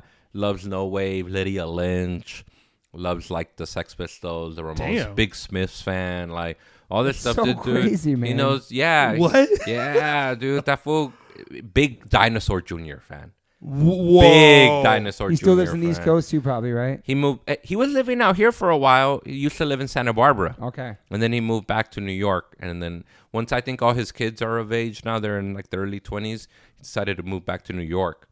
Wow, he's killing it in White Lotus right now, too. Killing it, yeah. But what's crazy is how much music he loves, dude. Big, deep music head. Loves jazz, but loves rock music. Like, you know, all that shit. It's crazy he was in freaking Goodfellas, too. Right? He's in so many things. And you know what, people, you guys remember Summer of Sam? Yeah. Yeah. He wrote that. I did not know that. Yeah, I wrote that. It was cool because there's a punk element to Summer of Sam. Yeah. Oh, yeah, like dude. What's homie's That's name? what John Leguizamo, right? Yeah, homie from the piano, what's that fool's name? Adrian something. Adrian Brody? Yeah, he plays a punk in it. Oh, that's right, he does. He plays a punk in it because it takes place in 1977. Oh, yeah. Does he have like Liberty Spikes or something? Yeah. Yes. Yep. Wow, man. And he was just telling me, like, he loves all that stuff. He loves the New York Dolls, like Johnny Thunders. What? Yeah, fool. How old is he? He's got to be like older than me, probably late 50s, probably, right? He's like 56, 57. Damn, he looks good too, man. Yeah. All gray and shit. I did not, I mean. Yep. We would chop it up about music. He loves, like, literature. He loves Jack Kerouac, all that stuff. Mm-hmm. But we chop it up about music. He told me about seeing the Ramones a few times in, like, the 80s. Is friends with Lydia Lynch, who, you know, Teenage Jerks and all that, like no wave stuff. And yeah, just like loves music, gets down on the guitar. His band's great. They're called Zopa, and they're really dope. And that's cool. He's playing shows and stuff still. Yeah, plays shows. So crazy. So what kind of creative control do you have over did you have over the first season compared to the second season? Is it different now since of the success, or because it's your baby? I feel like they gave us a lot of control. I feel like this new season that we're writing, I like it even more than first season. Because first season, you have to set up a lot of things. Yeah. And then second season, you can just let them breathe and let them be. Yeah. And it's really cool trying to inject like cool punk shit in there again. Still doing it? Yeah, still doing it, making sure like already sending the costume designer like, these are some bands, try to get, if you can get shirts. For this season, Season. Trying to find little ways to put in like punk Easter eggs, like in. I like that punk Easter eggs. Yeah. Like there's this birthday episode where my character hates his birthday and his phone's blowing up with people saying happy birthday. And one of the birthdays, if you look closely, it says happy birthday and the contact is Joe Strummer. Oh, wow. I saw another thing like that in the first season, though. Somebody's name on something. She said what it was. Yeah. I remember I DM'd you about it. There was somebody's name on there that you wouldn't know unless you're into punk. Maybe it was the Joe Strummer one. Yeah. Yeah, maybe it was the Joe Strummer one. And that then had to be on the phone. It was like, did that. Subliminals like that. Yeah, little things like that. Just wearing like a Joe Strummer shirt. I wore one in the episode, a Clash shirt, a Crudo shirt, a Germ shirt. Yeah. Like, so just, trying to find little ways to sneak punk shit in there without being try-hardy about it, you know? Just because I know, like, I love when I see shit like that. So, you know. When do you, how do you know the show is a success? Like, how soon into the series or episodes do you know that it's actually connecting and people loving it? You start getting, like, ratings or something like that? Yeah, I started getting, like, we got critical success, like, it was a little bit of a slow burn, and then we started getting, like, critical success. Like, the New Yorker fucked with it. The New York Times. The LA Times wrote something about it. And then this, like, Vulture article came out, which was like, this fool is what streaming comedies should be or whatever. So things like that. But then also when I started going on the road. Yeah. And, like, which was exciting. You felt it. You know, it's difference. People were coming out because, you know, that's where they were knowing me from. So it was cool, too, because then it was really my goal to prove to them that you're not seeing a dude. I want you to understand that I'm a comic. Yeah. That, like, I'm not a dude who's on a TV show who's now taking advantage of this and going to do comedy. I've been doing this. So I would bring out that happens a lot. Yeah, it happens a lot to a lot of people, to where it's like, in comedy for sure. You know, to where people like, oh, because you do this, like now you're doing now you're doing stand-up comedy to try to. You know. Yeah. But if they just do a little bit of research, they'll know where he comes from. Yeah. But you know, you do research because you come from punk. Yeah, that's true. You know, but a lot of people don't do their research. A lot of people don't do and I don't blame them. You know, just people, they appreciate things differently. You know, some people are not deep divers, and that's not a bad thing. That's just they're not deep divers. Yeah. So sometimes so it would be cool. So I would take like a friend with me to feature who I'm like is a really good stand-up, so they can understand like you're seeing stand-up. Yeah. You know. Did you feel like you had to prove yourself more? Yeah, I did. I felt like, but it was good. I don't mind that. You know. Like, love that pressure. Yeah. It was cool. And then you could tell more people coming out to see you from the show, of course. Yeah. Big difference. Yep. Big difference. I mean, people were coming out because of the show. So it felt good. And then having to prove myself. And even with the shows, like anytime I would get a flyer done for the show, I would put a little punk Easter egg. Like when I played Arizona, I had this illustration made for the show. And on the shirt, it says Meat Puppets. Nice. So then I just thought, shout out to Arizona. Yeah. So I just thought, if somebody sees that, and then this dude came up to me at the show wearing a Meat Puppet shirt. Oh shit! And then he was like, "Yo, man, I saw that. I love the show. Then I saw the Meat Puppets. Like, I love them. I felt more connected." They actually live. My best friend, his mom's house, the house that he grew up in. Yeah. They live right across. One of the brothers lives right across the street. And I had no clue. And I just got done seeing the Meat Puppets play a gig in Arizona the night before, and then the next day I'm going to my buddy's house, and I'm like, "Oh my god!" Yeah, I think it was Chris Kirkwood. I think it was Chris. And meanwhile, he would always play like this little like restaurant bars around town and all the time, and nice guys, but it was just crazy. I'm like, "Oh my god!" Yeah, he lives right there. Yeah, I try to do that for people because like sometimes. The thing about like doing like stand up and coming from punk is that, and which was helpful for me and probably helpful for you, Chappelle, is that when I feel like you can't be, when you're a stand up, you got to learn how to talk to everyone. Yeah. And that was the cool thing about growing up where I grew up and not like punk being a little niche thing. Which is probably the same for you because you know how to chop it up with everyone. Totally. Yeah. You love punk and you love hardcore, but you also know that like just because you're not in, somebody else is not into this doesn't mean you can't chop it up and talk to them. Yeah, 100%. Yeah. But there's some people aren't like that. Like, some people aren't like that and they kind of click up. But, growing up in Inglewood, there's not a lot. There was like kids who banged. There was kids who weren't into this kind of stuff. So you just got to know how to chop it up with people. Yeah, so there's no one to really, of our world, there's not too many people to click with because we're like a rarity in all of our neighborhoods in a sense. Yeah. So you just learn like how to chop it up with people. So that's why I like instilling little punk things. So it's like, I feel like trying to draw an audience who, like, if they know me from the show, that's great. And then if there's people who come out and know me from the show but also get excited by the punk thing, like, my goal is always try to do comedy that both can appreciate.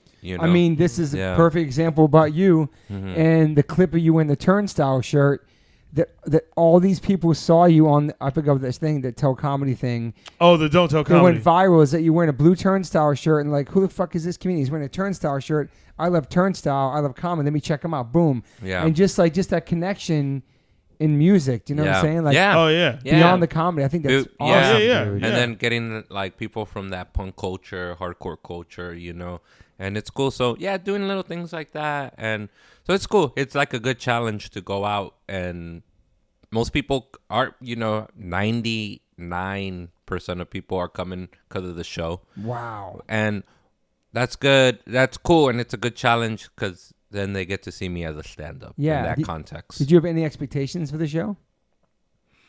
No, Were you skeptical of it, or? I was kind of like, I just wanted to do a show that people will fuck with, like of any race. Yes. Like people like, I wanted a show that felt working class too, and that's because that's the one thing in my heart that I feel is that like, if you're working class of any race, that you really bond with each other because you know what it's like to grow up a little broke. It's what it's like to be paycheck to paycheck. Yeah. Maybe have a single mom who's like struggling. So making sure that like the show has that element to it, that working class element. Yeah. So it was cool, and I get real excited because I'll meet all types of people, and making sure the show's set in South Central, so making sure that the show feels both Latino and Black, was important to me. Not even for woke reasons, more for like, well, that's reality. So totally I want to make it sure that it feels like reality. And you're not pushing like this, like Yep. Not over the top. It's not over the top. It's just like, hey, this is This is what this is. This is what this is. Your neighbors are this. You know, sometimes they get along, sometimes they don't. Yeah. You know, stuff like that. You know, it's very interesting that you say that about the working class and like thinking about that because, you know, I think a lot of times, especially when it comes to comedy, you know, like you'll see people, and this is not a knock to anybody, but you'll see people, you know, rise up and get like some very massive success, and then you hear a lot of times like, you know, like they're not that funny anymore, blah blah blah. And I think a lot of times, you know, because when you start off doing comedy, like even still right now, as I feel like I'm doing comedy, like I'm talking as if I'm like a working class dude. You know, I don't have a lot of money, I don't have a big house, I don't have a nice car or anything like that. And I think majority of people that do come to these shows, it's not a bunch of like really rich people that are coming to see stand-up comedy. A lot of people, it's working class because one, these people have 9-to-5 jobs and they have a weekend that they want to, you know, do something and let loose. And it's like, I can go to a comedy show. And a lot of times, like they're, you know, I think that's the important thing about an artist in general, or just an entertainer, is just to not forget about that, you know, the people that you're talking to are of the working class. Yeah. And these people do buy your tickets. These people probably support the most out of any genre, you know, of people. Look at all us. We supported, like, you know, the way we supported, like, I always believed in buying albums, like, or buying from the band. Like, even to this day, like, I love Bandcamp. You know, because I know how Bandcamp works with artists and stuff like that. Or, like, sometimes I'll buy directly from the label, or, like, you know, I just love, like, Yeah. When I asked you about when I was buying something, I can't remember, but I was like, hey, like from this site, does this go to the band? Yeah. I was like, I just wanted to make, because a lot of sites obviously are selling bands merch and it doesn't necessarily go to that artist. But I think it's important. It's like, hey, like I know what it's like to feel like, I don't know, just I think it's just something important to always, like, as an entertainer, you know, whether it be you know. You're in a band, or if we're doing stand up, or if you're an actor, I think you just got to always understand, like, there's a working class. Like, don't get disconnected from those people. Yeah, you know what I mean. Like, no matter how much money you make above the working class, you got to understand, like, that's a big part of our society. Yeah, that's why I like that's why it's important for me sometimes to just chop it up with people who don't do anything in entertainment. Because nothing is more grounding than you talking your shit about whatever your things in entertainment, and then your friend just being like, oh, well, let me tell you about my kids. You know what I mean? Yeah. Or, like, I used to say that, like, I don't know, even sometimes when I go down, like, where I'm from and where my mom lives and all that, people recognize me now. Like, I was going to ask you that. Yeah, people sometimes recognize me. And that's cool, but sometimes people don't, and that's great because it's not like, you know, it's okay. It's okay to not be recognized, you know? Yeah. It's totally fine. Has your life changed drastically from the show? Yeah, I mean, it's changed in a lot of ways. I feel like I'm still the same dude, but, you know, it's changed in a ways where, like, even though I come from working class, I got a little more bread in my pocket now, which is like, it helps, you know, feel stable and stuff like that. But, and also just kind of getting recognized, like, that's a trip, you know? Like, sometimes people in a very niche circle, people would recognize me from stand-up. Yeah. But then now people who don't even watch stand-up, who watch just TV, will recognize me. And that's cool. I really like that a lot. Like, I don't like it I like it in the terms that I go, oh, that's cool, the show's doing well. Yes. I don't like it in the I'm getting recognized, which I don't mind, though. I give people the time, you know? Of course. And then, but yeah, so that's probably changed a lot. Yeah. Does your mom watch the show? She watched a few episodes. Yeah, okay. She watched a few episodes, and then we hooked up Hulu at her house, and she watched it, and then she was just tripping out, you know. Yeah, she's gonna be super proud though. Yeah, she's proud, and then your homies you grew up with, and people you grew up with. Yeah, they all watch it. I get messages from random people I haven't seen in years, like, "Yo, watch your thing. That's dope." And you feel like it's super important to keep it authentic to how you grew up in the neighborhood, the culture, all that. That's keep it. And you have control over that too. So if they come in and say, "Hey, Did the big people from Hulu try to have any kind of control? You run everything. It's like, this is my baby. No, they're pretty cool. They just be, as long as I can explain it. You know, like I remember with the Michael Imperioli character, I just said, I don't want him to be. He has to feel like he's part of the world too. Yeah. He can't be wimpish. Like wimpish. You know, he can't be like a fake liberal. You know? Yeah. I go because there's a lot of real, you know, like white liberals who really stand for some shit. And I know those people. Facts. You know what I mean? I know those people. So I just go, and some of them come from the working class, you know? Most of this country is fucking working class. Yeah. You know? So I just said, he has to feel that way. Because I just remember thinking about real organizations that exist, like a Homeboy Industries. Yes. You look at Father G, he's a Father Greg Boy, you know, he's a white dude, Irish American Catholic priest. Like, that's the guy that runs Homeboy Industries? Homeboy Industries. Did not know that. Yeah, that guy, all those hardcore dudes, like, been in gangs, in and out of prison, they don't look at him like, what does this white guy know? They go, this is a real motherfucker who's been caught in drive-bys, you know, who used to be in, like, East LA projects and stuff like that. So, yeah, I just want, and then I told them, I go, because if he feels hoity-toity, that's going to feel racist. I go, but if he's a flawed person, like everybody else in the show, then you won't even notice that he's white.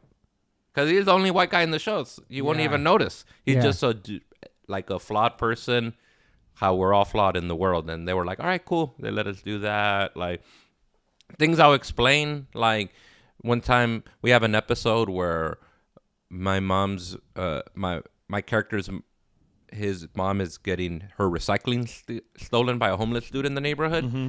And then they go, why would that be a problem? And I go, well, broke people, we recycle for money. Yeah. So it's like sometimes we'll have a collection. We'll build up like 3 full-ass bags of recycling. And when you turn that in for $50, $60, you could go buy some market. You could go buy some. Yeah. That happened. I had to explain to them that that's a real story, that in my neighborhood, there was this local like crackhead dude named Peanut who was stealing my mom's recycling and the neighbor's recycling. Wow. And one day I had to come out and be like, this ends, dude. You can't, I'm going to let you take one bag. Like, and like, you know, so funny. Like, that's real though. Yeah, real shit like that. So, and then when they would hear it, they would, and people hit me up about that, like randomly, like, yo, might have known Peanut. Yeah, or hit me up about the recycling thing, like, yo, we recycle that way too, or like, damn. Or sometimes that episode has to do with like, we all live at home, and the mom in the show is a janitor, and she brings toilet paper from her job. Yeah, so she doesn't have to buy it. Great. Yeah, and then they go, just like a lot of people hit me up, yo, my mom is a janitor, my dad's a janitor, they bring that shitty ass toilet paper home too. And wow. Like, and then somebody had the good roll and they kept using it. Yeah. Dude, so some good Polish chick from New Jersey hit me up and told me that related to her too. So that was like, I was like, that's dope. I like that it's relating to working class people from all types of ethnicities. Exactly. You know? Yeah, because we all, at some point, even if you're not broke anymore, but if you ever were broke, you know what that shit felt like, you know? You can relate to it. Yeah. Fuck, man. It's so cool. I'm so psyched for the second season. Man. Yeah, really excited for the second season. I'm really stoked for you. And like, in your whole story too, like growing up and you have all the punk ethics still in your life, right? Yeah. I try to, man. I try to. When I just remember when anybody hits me up, like, you know, even if it's a brief thank you, like, you know. You answer all your DMs, check all your messages? Yeah, I try to. Yep. For the most part. Yeah. Like, if I don't get back to a motherfucker, it'll be like a week later, but I'm going to get back to you. Yeah. I'm going to get back to you, you know? And then, like, sometimes, shit like that. I try to stick to that shit that really helped me out, you know? Are you still listening to, like, new, like, punk music and stuff like that? Yep. Still listening. Going to shows and stuff? I don't go to shows as much, but I still get really excited by checking out bands. Like, you know, I love that. Going through Bandcamp, checking out bands, like, who are new bands. There's a lot of like bands from LA that I love. There's a lot of LA's it's popping right now. You know, there's a lot of like, there's this band called Generación Suicida. They sing in Spanish. They're from all Latino Latino men and women. Oh yeah, I messed. You posted that. Yeah. Song. Yeah, I love them. Yeah, they're great. They sing in Spanish. They're from like Watts area. Oh wow. Yeah, from Watts. They're dope. They have the female drummer, right? Female drummer. Yep. Yeah, her name's Kiwi. Sick, dude. Yeah, they're like dope. Punk rock. Punk rock. Okay. Yep. Yeah. Punk Great rock. stuff. Yeah. And then listen to them. There's a bunch of like really cool just Latino bands from South Central and East LA that I like. I'll listen to their band camps. There's a band that I checked out from Philly named Poison Ruin. They play like oi music. Oh wow! They play like oi, but they have like synthesizers, and it sounds a little metalish and doomy, but it has like oi in it. Poison Ruin. Wow. Poison Ruin. So yeah, check out everything. Like, what's the last show you went to? What's the last show I went to? I felt like I probably went to a big show. I'm trying to think who I went to go see. Probably really wasn't necessarily a punk show, but still rooted in punk. I went to see Nick Cave. Oh, okay. Nick Cave in the Bad Seats. Yeah. This was like pre-pandemic. I think I saw them. Nah, hold up. There was this band called Sweeping Promises. Okay. Yeah. Young Indian American woman and this dude. They played really cool, like kind of new wavy shit. Like, that's dope. Yeah. I wish Rage would come here, man. They missed the whole Cali run, right? Because I had tickets to go see them and Run the Jewels, and then that got canceled right at the beginning of COVID. Yeah, I know. I never came here. As far as west they're going is Arizona. Yeah, that already happened though. Didn't it already happen? No, it did not. Ooh, I love Run the Jewels too. Dude, I went to go see Rage I saw Rage a bunch of times when I was a kid, when they were still together. Yeah, I saw them at the Democratic Convention Center when it broke out into a riot in downtown LA. This was like 2000. Wow. Yeah. What? We broke out into a riot. Saw them at the Forum when they had Gangstar open up for them. And Queens of the Stone Age. Holy shit. Yeah. Gangstar and Rage? Yeah. Wow. Yeah. That's crazy. That's insane. Yeah. I didn't even know about that tour. That's crazy. Yeah. It was Queens of the Stone Age when like Rated R was out, that album, and then Gangstar, probably Full Clip was out. So you a hip hop head? Yeah, I fuck with hip hop. Yeah, I love all that shit. Yeah, like I grew up from being out here. I loved like all that gangster shit. Like I love the East Siders, Corrupt. East Siders is great. What's up with East Siders? Yep. East Siders, Corrupt. Loved MC8. all that shit. Cypress Hill, MC8. Cypress Hill, man. All that. Psycho Realm. All that stuff. Love that Ice stuff. Cube solo records. Ice Cube, America's Most Wanted. Yeah. Loved all America's Wicked, all that shit. Yep. And then I also loved, shit that was coming out of the East Coast, like shit that also felt adjacent to punk rock, like Boogie Down. BDP. BDP. Gangstar, loved all that shit. Wu-Tang, man. Telling you, my mom heard me listening to that Ghostface album. Oh, that's right. Yeah, that's so funny. Yeah, I love all that hip hop shit, man. I really, that shit speaks to me too. It always feels dope to put it on. You listen to hip hop too or no? Yes and no. I like that G Perico shit. That's on the show. I've been listening to some of his stuff. I listen to I love Kendrick. Love Kendrick, man. Love Kendrick. And then I'm trying to think if what's some new hip hop shit I've been listening to. I don't know, whatever. Kendrick's great though. Kendrick's great. What I hear on the radio is dope too. Sometimes I hear good shit on the radio. Love Outkast. Always been. Love Outkast, man. Love Outkast. Hopefully we're ever gonna see a new record or song from them again. I wonder. Yeah. I wonder. Over. Yeah. I don't know. Well, they're one of those artists that I think technically they never broke up. Yeah. Yeah. You know what I love? Like Fugazi. Yeah. Fugazi. I love hip hop it's probably a weird thing to say, but hip hop right now feels like very single driven, but I love hip hop from when it was albums. Yes. Great point. That is a great point. Yeah. That's a great point. There was a time and place in hip hop when people were talking about albums, and that's the shit I really like. That's why I like the new Kendrick. It's like a masterpiece. Yes. Yep. All the interludes. He has album. Yeah, he has album shit. You know. Yep. Damn, that's interesting. I fuck with whatever the Roots puts out. I was listening to some new Black Thought stuff, and that was real. He's dope. underrated too as an MC. Oh yeah, man. He's incredible. Black Thought. Nobody put him in their top 5. He was at ever. Clusterfest. Oh, what? Yeah, yes, I got a picture with him. Yep. Yeah. Nobody put Black Thought in their top 5 really. Yeah. Dude, you have a top 5 in hip hop at all? Or no? Yeah, I feel like I probably do. I feel like Biggie. I love Biggie. Yes. Yeah. Yeah. To me, Life After Death is great record. Great record, dude. Listen to that. And then, I just love it. Like, I always listen to this and just like go, damn, what a profound motherfucker, dude. Like, just like, That's why I love the doc that Netflix did of him. Yeah. Because, dude was talking about depression. Yeah. Like, and paranoia. Paranoia, depression, and that's at the same time had like party records that like were dope. He would have some like dope hits, and like I feel like that doc you see that doc about him, the more recent one. I feel like that doc did him justice because you always just hear like of the beef, the obvious beef of the East Coast, West Coast, and it's like, all right, we know that so well, you know what I mean? And yes, I think it's something that will always be talked about, but there was a lot I did not know about Biggie. Yeah. And thanks to that doc, like I didn't know like he was going to Jamaica as a kid and, like just listening to the music and it's like relatives like playing, like all that stuff. And I'm like, wow, and the story about the man that played a saxophone. There was a guy in his neighborhood that played a saxophone or something like that. I remember that. I'm talking about and he him. would like play like I think maybe rap along with it or something of that nature. But like cool stories like that. I'm like, holy shit, I did not know this about him. Yeah, I feel like Biggie, probably Big Pun. Ooh. I love Big Pun. Yeah. Damn, even if it's not MCs, just like top 5 groups, top 5 just artists, hip hop artists, like Public Enemy's in there. Yeah, man. The Roots is in there. Cypress, Gangstar, LP. You ever like Tribe or De La Soul? Oh, love Tribe, dude. Ooh. Like, man, Midnight Marauders is one of my favorite albums. Yeah, I love Midnight Marauders. Yeah, I love Tribe. Yeah, just all that. That's shit. on the East Coast, man. Yeah, the top. Yep, a lot of that. Corrupt's in there. I love Corrupt. Yeah, he has good solo records too, right? Love Corrupt. Okay, Corrupt's I remember he's a real one, man. He's a real one. Dope MC. Remember really loving like the Alcoholics. Love Alcoholics from out here because they had like a party, like crazy, funny vibe. Make to room. Yeah, Alcoholics. Just. What about punk stuff in your top?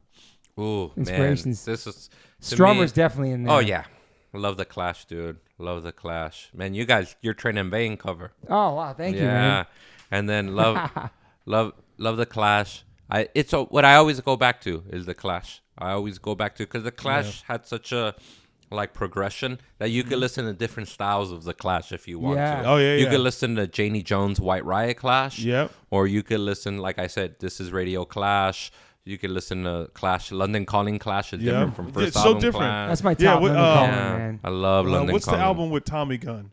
With Give 'Em Enough Rope. Yeah. You can listen to Give 'Em Enough Rope. Such a loud album. Swaggery album with Safe European Home, Tommy Gunn. I love Tommy Gunn. Yeah, listen to Stay Free. All that. You could do the same thing with Rancid.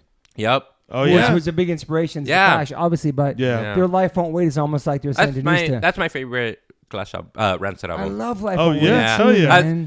That's what I remember hearing in Rancid, hearing about bands even in Coppers.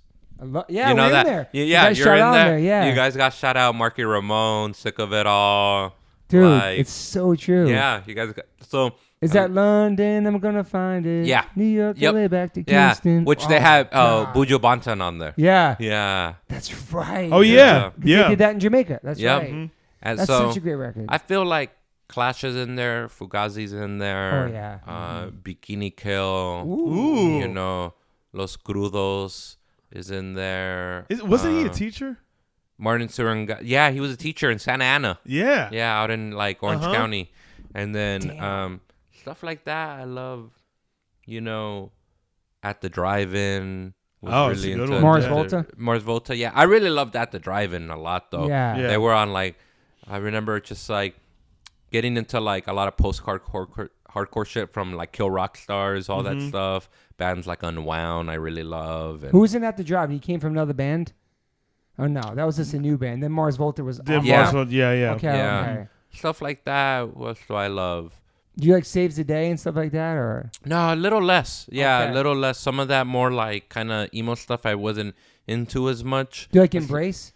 Love Embrace. Yes. See, now when I talk like that stuff, I mean like emotive hardcore, that's a different story. Like, Right to Spring, Embrace. I saw them together one time. I can't even imagine. One time, those two again. When I told Ian, he's like, "Oh," and he had it written down. He's like, "We played 8 shows as Embrace, and you saw one of them." Insane. I love all that Revolution summer stuff. There's a band they put out 1 EP and one record. They're Latino punk band from Fullerton, Orange County. Like it's a mix of different areas from Southern California, but they're called Marron, and they put out a record a few years ago, and they're really inspired by Revolution Summer. Wow. So they were inspired by like Rites of Spring, Embrace, Dag Nasty, all that stuff. So that record, it's these Latino dudes that just sing in Spanish, but they sing. Wow. Oh, damn, that's dope. Yeah, Mexican cats from the IE and all that stuff. Also another band you might like called Praise. Praise? Yeah, Praise. Their new band. Sound exactly what you just said. Throwback. They're a throwback to like all that you just like talked about. Dope. I'm gonna check that out. Yeah. Rites of Spring, Embrace. Rites of Springs is definitely in there. I love. I just turned them on to that too because of Praise. Because I listened to this band Praise. I was like, this is the band they're inspired by. Yeah. I love you can hear those like influences in there. For sure. Love that. But Embrace, man, that shit's perfect. Punk stuff in there. Yeah, Fugazi, Minor Threat, Flag, but also like. Rancid's in there, Bikini Kill. Oh, so much stuff, dude. I love all of that stuff. And you still listen to that stuff sometimes?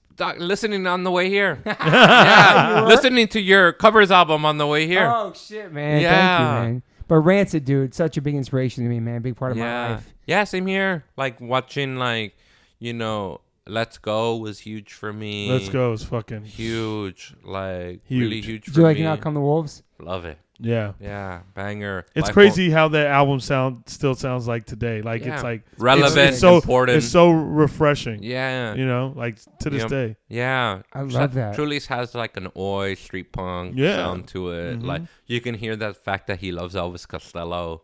Like just all that shit. Like it's crazy. And then what else is in there, man? Just so much shit I love, dude. Like just. So many, so many punk bands come to mind. What are you working on now besides This Fool? Just writing season 2 of This Fool, and then doing stand up, and then I recently, during the break of This Fool, I shot a little short movie that I'm like turning into like trying to get into festivals. Like, nice. Had a lot of fun doing that. What's it about? It's about it's called 5th of July. And it's about two adult homies in their 30s looking for illegal fireworks the day after 4th of July. That's fucking awesome. Yeah. So it's like 13 minutes. It's a comedy. And these fools kind of get wrapped up in the criminal underworld while looking for illegal fireworks. Wow. Yeah. Are people hitting you up to write things or audition for things? Yeah, audition for things and stuff like that. It's real cool. And then doing that, and then... Did you have like a legit agent before and all that stuff, or that all changed with the show? I had him right before the show. Okay. Right before the show, doing stand-up. And so, from that stuff. But, now it's we're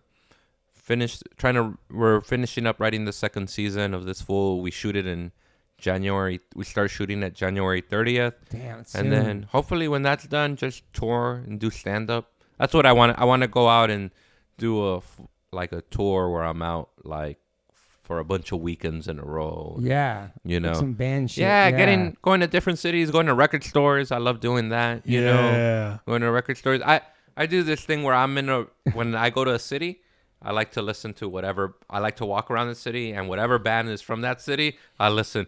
I go to Minneapolis, I listen to Husker Du. Yeah. Go to the same shit? Yeah. Yes, every time. Just get the vibe of how we grew up. Every time. I go to New York, I'll listen to H2O. I'll listen to Agnostic. Like, I'll listen whatever New York. I'll listen to that old New York thrash compilation. Oh, yeah. I know what you're talking about. I'll listen to that. I'll listen to the Ramones. Walked on the Bowery. Yeah. Any city I'm in. Sometimes when I love that. Like, sometimes even at night during the pandemic, like the quarantine, I would walk around my neighborhood, like in East Hollywood, Los Feliz, listening to X, Fear, The Gun Club. Like, Black. It's so cool, man. Just trying to, like, I don't know. It's cool. You do the same shit? Yep, all the time. Yep. When I went to London, all Britpop. Yep. Seattle, all grunge. Yeah. Like, I make a whole playlist for it. Yep. Did you know? Oh, I was going to say, did you know a fun fact? That he told me when we were at the Improv that night. I didn't know this, but when HR lived at... Oh, yes, man. So... when HR was out here in LA and kind of seemed to be almost homeless. Yeah. Early 2000s, right? Yeah, early 2000s. He was kind of always squatting and living in like Griffith Park. Like there, in Los Feliz, there's that part of the Griffith Park where they have the water fountain on Riverside and Los Feliz Drive. Yep. Okay. And in the early 2000s, through some friends, we found out that HR was at the park. So, and we knew he had some kind of mental issues going on. So we would take him food.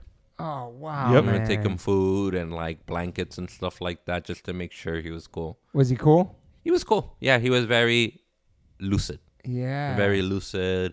And then, he would always say, I'm okay. I stay with my friends or something. But, He's so soft-spoken and sweet. Yeah, man. so soft-spoken. But, yeah, that was a big deal, man. I love he's doing so good now, though. Yeah, too, yeah. Really and good place. I love everything. His wife seems to be such a great caretaker and Yes. partner for him. And I was telling you, got to check out. Have you seen that HR documentary? Yeah, I'm in it. You're in it? Yeah. Damn, I remember. I'm going to rewatch it because it's been a few years. I'm in it, years. But yeah, it's great. I love that HR documentary. It's so love good, man. that HR documentary. It's really heavy too. It's heavy, and if it has it goes all the way back. Yes, it's all about the stuff he's been through too. You know what I mean? I'm just saying, but does it What's go all the way back in his life? Finding Joseph. Finding Joseph, yeah. Finding Joseph. There's even a really great Bad Brains documentary. There is. There's a But great it's hard Bad to Brains. kind of find, yeah, though, no? and it's new. It came out like maybe 10 years ago. It used to be on Hulu. Like you could stream it. Like it's intense though. That's the intense, one, right? Did you see that argument where Daryl is like getting mad at him? Yeah, I was telling you about that. So this is hard to find. It was sent to me before it came out. What's funny is both of you guys told me this about the same scene. I got to watch it on my computer, but I never thought it came out because I heard it didn't come out because of how intense it was. But I guess it came out. Yeah, it came out because I remember I streamed it. And now I'm trying to find a copy. I want to find a copy of it to buy it, but it's heavy. I don't know if it came out like that, man. Yeah, it's a heavy documentary. Because the first viewing, word spread. Like when the first people started seeing it, word spread about how not negative, but how intense it was with those moments.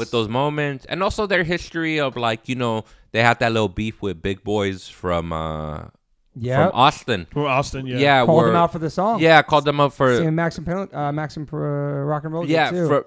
because on Quickness they had a song that was Don't Blow No Bubbles. Don't Blow No Bubbles, which was talking about AIDS and they kind of had like they had closed-minded homophobic views at the time, and which he apologized for. Times then, and I respect that. I saw Daryl in that documentary. What's so crazy? It's him and Ian. Yes. You remember that documentary? Yes. Him and Ian. And then Daryl says, look, man, I was young and I had the wrong views at the time. And like, that's how and I don't feel that way now. And I know it was a mistake. And it's cool. I love that. Like, yeah, dude, I was wrong. And like all this shit. And because there was that little beef with like Big Boys and MDC. MDC too. Yeah. Because, but it was was a song dissing them. I think. Dissing them. Yeah. Diss track. Yes. What I love? Listened to it recently. Yes. You know what nobody talks about? Punk diss tracks. Yes. They exist because Circle Jerks wrote one. Black Flag wrote one about Keith Morris. Which one? Oh, you bet that I've got something personal against you. Yeah. Yep. And then I didn't realize that was a diss track until you said it. But then when I think about that song, I knew exactly. Sex Pistols wrote a diss track to New York bands on Nevermind the Bullocks is about dissing the New York scene. Then Johnny Thunders wrote a song called London Boys dissing the Sex Pistols. Wow. And I told you New York hardcore diss tracks. Yep. Yeah. There's a bunch of there's a bunch. I'm going to tell them one off the pod though. But But there's a lot of subliminals. Then there's a lot of subliminals with Boston and New York. Yeah. Dude. Yeah. It's fucking crazy. Yeah. So crazy. But like even like the song Loser, the Descendants doesn't play that anymore. Yeah. Cut the lyrics. Yeah. Because back then it was kind of shocking to say some of the things. Not talking about Bad Brains, but the Descendants, what they were talking about on that song. Loser. Yeah. It wasn't homophobic. It's just the words people use back then, the way they talked. The way people calling you a punk or a bitch, they use different words, but they're using the songs. Yeah. Yeah. So do you worry about cancel culture and stuff with your comedy? I don't think about it. I mean, you know what? Sometimes people will say things. Sometimes I'll try things and people don't like it. But you know how I feel? I feel like, you're entitled to not like everything I say. It's cool. It's cool. That's it's what you say too. Yeah, I say that same shit. I go, it's cool. Yeah, I mean, cool. I'm not mad that you don't like what I'm saying. Yeah. That's cool. Yeah. And then what about like support from the comedy community when stuff like that. But he's coming up and he has a TV show does really well. Do you feel the love? Do you feel? Oh yeah, people are real cool, man. His music's kind of the same. You know what's so funny? The thing that I get is people tell me, comics will tell me, "Dog, I'm so happy your show's good because I didn't want to lie to you." I say that to my acting friends about their shows too. Yeah. Wow. Yeah. You know what trips me out is that your boys with Josh Brolin. That's what I was just talking about. Dog. And then that fool was in Nardcore, like RKL, like RKL affiliated. That trips me out. That's the person that just stopped my mind because he brought me to go to the premiere of Outer Range. And we sat there and watched it, and I was like, what is this about? It was so good. And I said, bro, I'm so happy that was good because I don't want to tell you to your face. What do I say if it's not good? But now the show's got a second season. Yeah. It's an incredible show. That's Aliens so and funny. Cowboys. Yeah. But yeah, he's a real one, humble, RKL, Dogtown, skateboarding. I think he was a Ventura County cat, right? Comes from that Nardcore scene around there. He's just such a humble human. I'm just so happy for his whole career. And he knows the history. And but that documentary, there's those tense moments in that documentary. Wait, is the HR one easy to find? Yes, very easy. But the other you one can find isn't, it streaming. The Bad Brains one, suddenly you can't really saw find that? it. Do you see the Godfather's a Hardcore Agnostic Front? Yes, that was a great documentary. That's a great one. Great documentary. Beautiful. I watched it for the first time last year. With me, It's beautiful. That's a good one. You know what I love? There's just like little small videos on like Vinny Stigma. Yeah, that crack me up because he's such a character. Like running for president. Yeah, like just that fool makes me laugh. Like that fool's so funny. Seems like he could be an actor or something. Yeah, too, he's got such a personality. He's a personality. He's like a real New York legit. Oh yeah. Well, there's that Tim Armstrong that he narrates. On Vice. New York hardcore. Godfather. It's a hardcore documentary though. Yeah, they talk about A7 and all that. Yeah, and he narrates it. Yeah. And Stigma narrates it? No, Tim Armstrong. It's called Under Your Influence. There's a name for it. Yes. Yeah, it's like a Dag Nasty lyric, but it's a New York thing. I remember this that he did on Vice. There's also a great Judge one on Vice that he did about Judge in that band. Oh, really? Yeah. Did you ever, and they do a two-tone one, too. Really? Yeah, they do. He narrates a two-tone one. His voice is just incredible, man. Yeah. Even from when I was a kid, I always think his voice was so dope. We got to be on his podcast recently. His band got to play on his podcast recently. It's dope. not out yet, but have you met him before? No, I never met him. Okay, we're going to make it happen. You know what? Randomly, I've seen this fool throughout little events. Yeah. I remember Oh, I think you told me this. Yeah. Wait, did you? I can't remember. Maybe. Throughout my life, I've met him at little things. Like, I don't want to bother or I keep it cool. I would just go, hey, what's up? I'm a big fan, Yeah. Shit like that. And then randomly, anytime I would always go to that Ramones event they have at the Hollywood Cemetery. Yeah, they do it every year. And he would always be there DJing sometimes, And then he's a good human. There's people that I met in this world of being heroes to me. Yeah. And some I wish I didn't meet, but he's one I'm so happy that he's my boy, he's my brother. But just meeting them back in the 90s, and then I got to be in the Time Bomb video. Yeah, that's right. You're in your shorts, right? You're in the shorts and then tank top, tank top West Coast, and you're hopping over skateboard. I remember that. Yep. But those guys, the New York, because I was already for sick of we all met together early 90s, and just he's a real one, dude. Tim Armstrong. Yeah. He's a real genius and a real incredible songwriter, man. Yeah. Oh yeah. He's has the same routine every day. Yeah, and he's like this. He keeps everything so simple. Yeah. Him and Ian are the two people that are heroes. They're they're everything you want them to be. Yeah, I believe it. They're real, you had that experience with Ian, and it was crazy. Or even just other people that I've met who have always been cool. Just really live it what they sing about. Yeah. I met Mike Watt a handful of times, and he was just the coolest dude. I would go see him because he lives in LA and he does? Still lives in Pedro. Yeah, and there's a place out in Pedro called the Sardine. Yep, it's like my band played there recently. Oh, you guys played there? Yeah. Recently? Oh shit. Yeah, you know Kevin from DC. Kevin from DC. Yeah, black dude likes punk music. He's from DC. Yeah, Kevin Titt. Kevin Titt. Yes, that's my guy. I love him. Yeah, that's my guy. Comedian dude, loves punk. He's got a band. Yeah, originally from Hawaii. Yeah, originally from Hawaii. Lives in DC. He's in the DC scene. He had me at a show at the Sardine. Yeah. And it's like this cool little who I think owns it? FYP? Yeah, I think so, yeah. West Coast punk band on Rhesus Records. I think the dude from FYP owns the Sardine. Yep. Yeah. Oh, wow. And it's just Mike Watt plays there a lot. A lot of bands from Pedro, Wilmington. It's a dope spot. They sell records in there. It's got a bar in there. They got a bar in there. Yeah. They got a little back patio. Who's selling burgers and hot dogs. Exactly. He's about to play with DI, his band. Yo. He'll play with DI. That's pretty sick. Yeah, that's crazy. You got my boy Joe Jimenez on the drum. Joel is... Yeah. He's great the drummer, greatest. man. Yeah. He's the greatest. He's a really good drummer, man. He's comedian too. I saw him. Yeah, he's a great most anxiety-filled Mexican you'll ever meet in your life. He was telling me, and let me know if this happened to you, but he was telling me when he was younger, because he was listening to like all the punk and all that stuff. Yeah. And he said like all the bangers would be like, "Oh, you a K-rocker fool?" Yeah, that's what they call me. Yeah. So when you grow up here,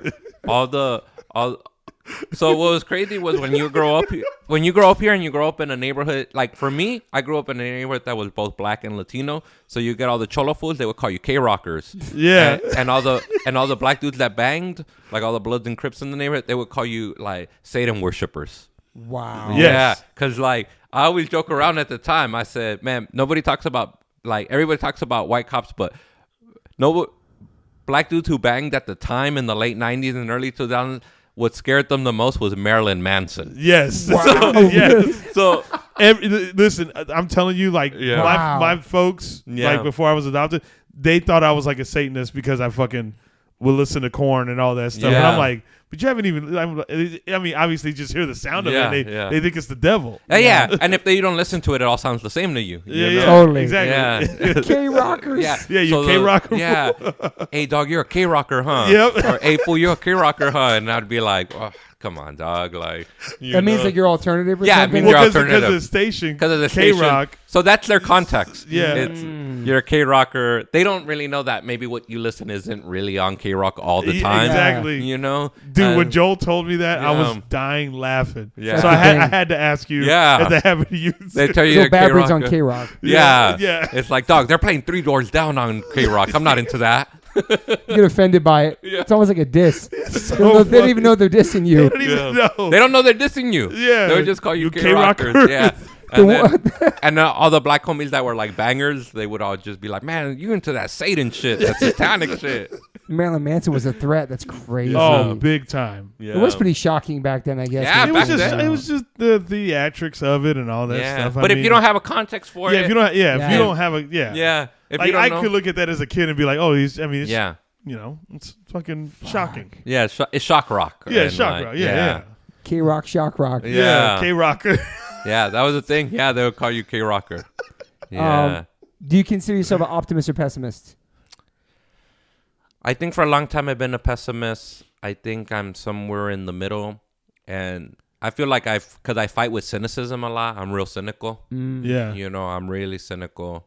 And sometimes my comedy comes from cynicism. Like, you know, my comedy comes from saying, fuck that, you know? Yeah. Like, you know, and I don't always mean it, but I think comedy does sometimes comes from cynicism. I heard Colin Quinn, who's one of my favorite comedians. Amazing. Yeah, which if anybody wants to watch one of my favorite specials, it's called Colin Quinn New York Story. Yeah. And it's him doing it's a show, and it's all about the different, he does race jokes. Yeah. About all the different groups in New York. Okay. That's amazing. And he does it, like, pulls it off in a way that's, like, loving and ball busting. Is that an old thing or something new? It came out, like, maybe 5 years ago. Okay. It's dope. So funny. Mm-hmm.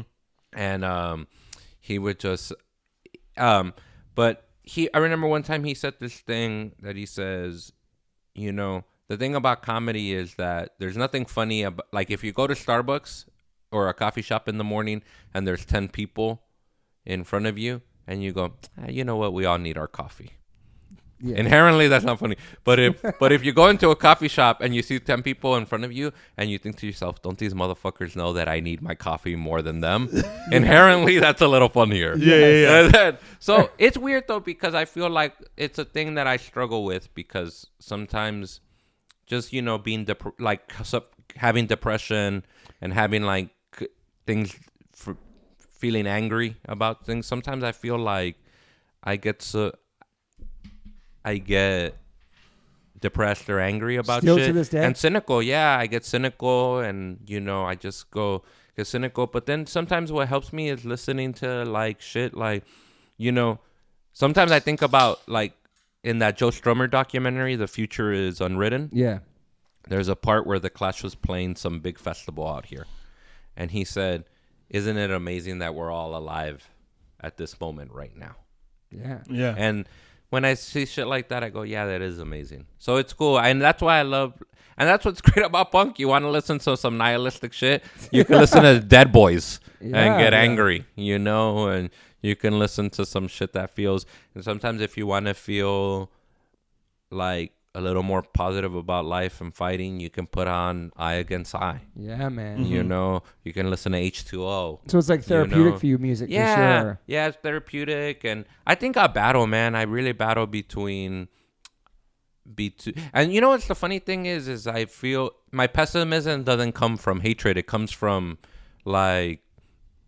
It comes from within, where I just get angry at myself, and you're a hard critic to yourself. Yeah, I'm a hard critic, or I'm cynical, and you know, it's like, even with the success right now you have and everything, you're still like, oh yeah, feel like you're not good enough, or you're like harsh on yourself. Yeah, I'm always saying that. I said, man, it's like my lady. Sometimes we have this joke where I always tell, where my lady sometimes will look at me like staring off into the void, and she'll be like, what are you thinking about how miserable you are?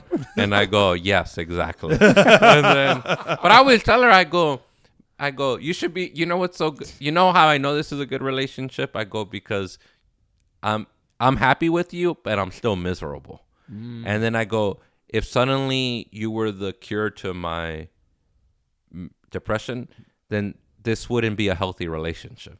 You know, this wouldn't be a healthy relationship. Is that like, I can distinguish the two. I know there's something probably internally wrong with me, but I'm also very happy with you. Yeah. You know, so it's that. What do you try to do to work on it? Do you exercise? Shit, right now, nothing. You've had therapy or anything either? I've never had therapy. I'm not opposed to it. I just started doing it at 52. That's why I recommend it. I saw on your Instagram. I thought that was so dope. I'm not opposed to it. I was scared too my whole life, man. He's had it too. He had anger management a long time ago. I'm not opposed to it. I know I'm scared of it, but I'm not opposed to it. I was scared. Nobody in my family's ever gotten it except for me, dude. Yeah. Nobody. Yeah. Same. Like breakdowns. You know what I mean? But, and I'm not opposed to it. Because you deserve to be happy. Yeah. And then, so it's just one of those crazy things where now, like, I feel like I probably, in a real way, like doing stand-up makes me happy. Shit like that really makes me happy. You know, it's got to be therapeutic for both of you guys. Yeah. Telling your true story and making people laugh. I always tell people, you know, like that's where I feel 100% is when I'm on stage doing stand-up.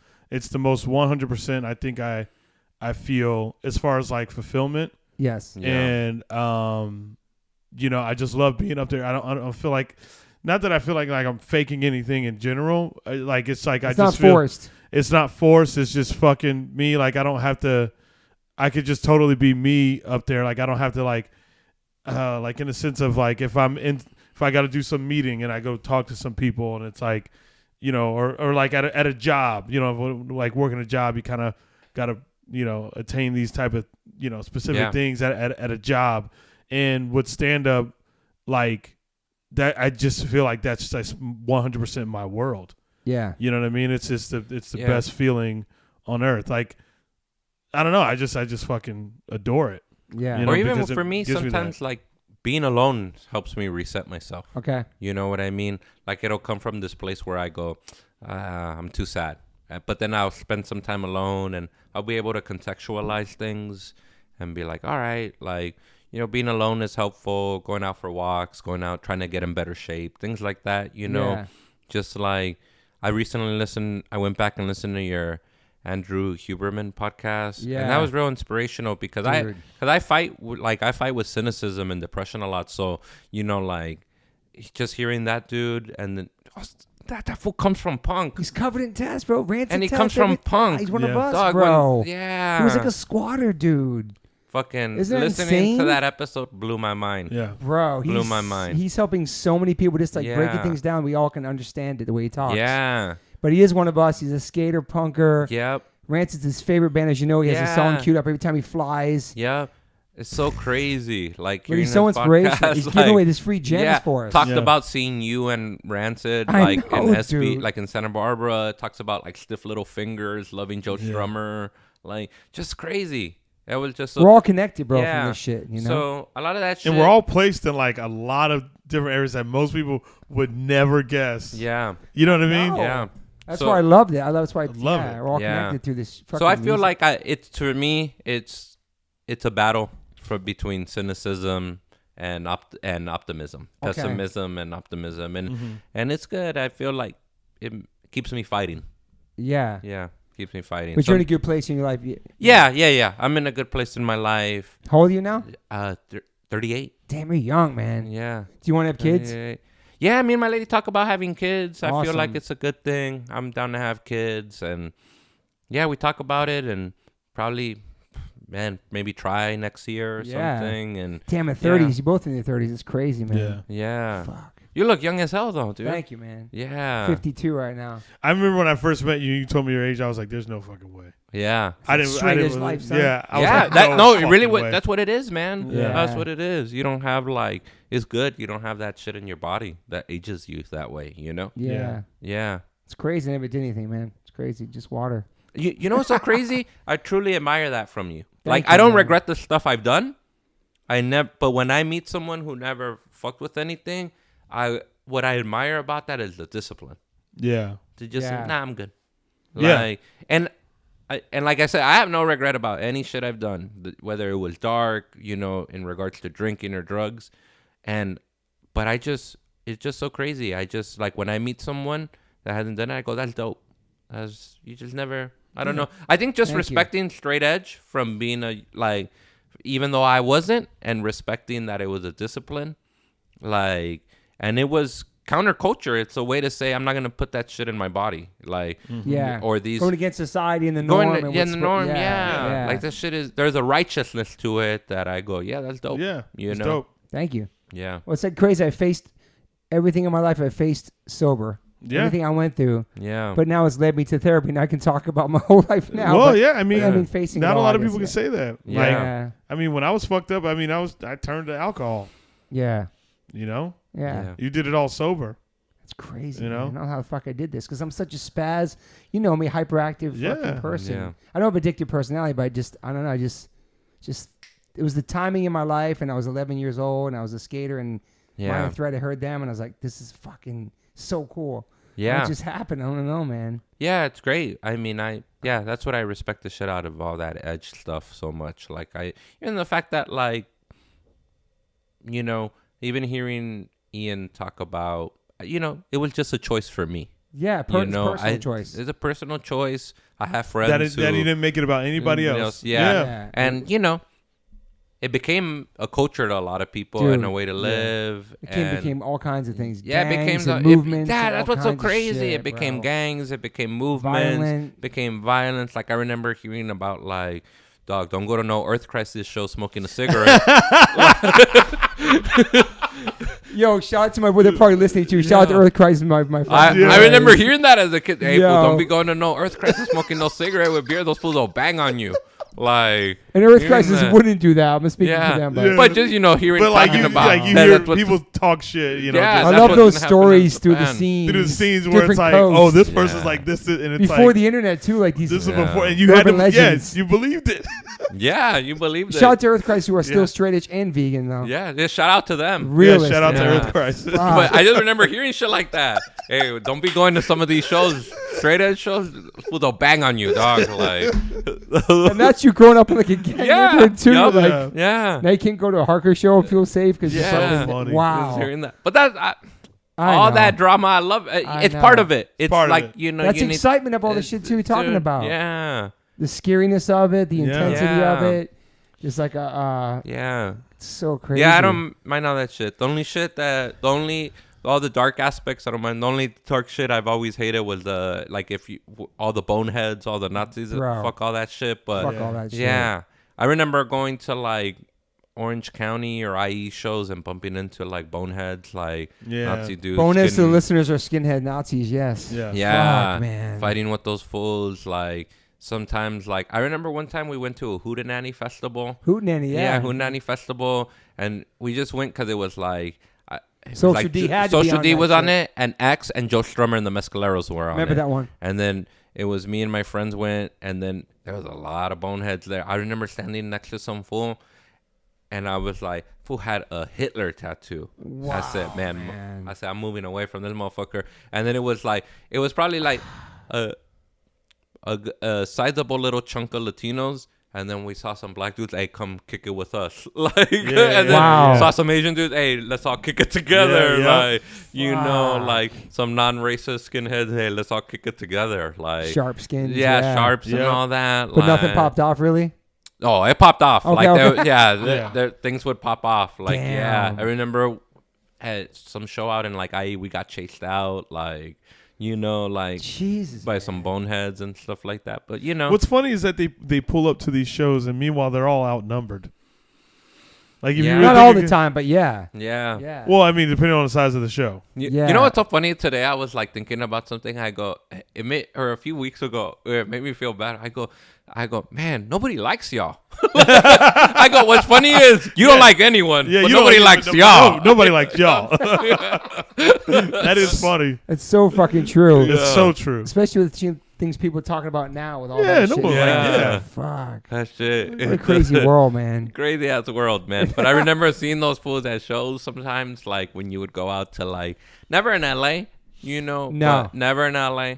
But never in New York City either. Yeah. Jersey, Pennsylvania, Connecticut, yes. But never in the melting pot. Hell no. I'd see him in Arizona. Yeah. But it'd only be when I would go to a metal show.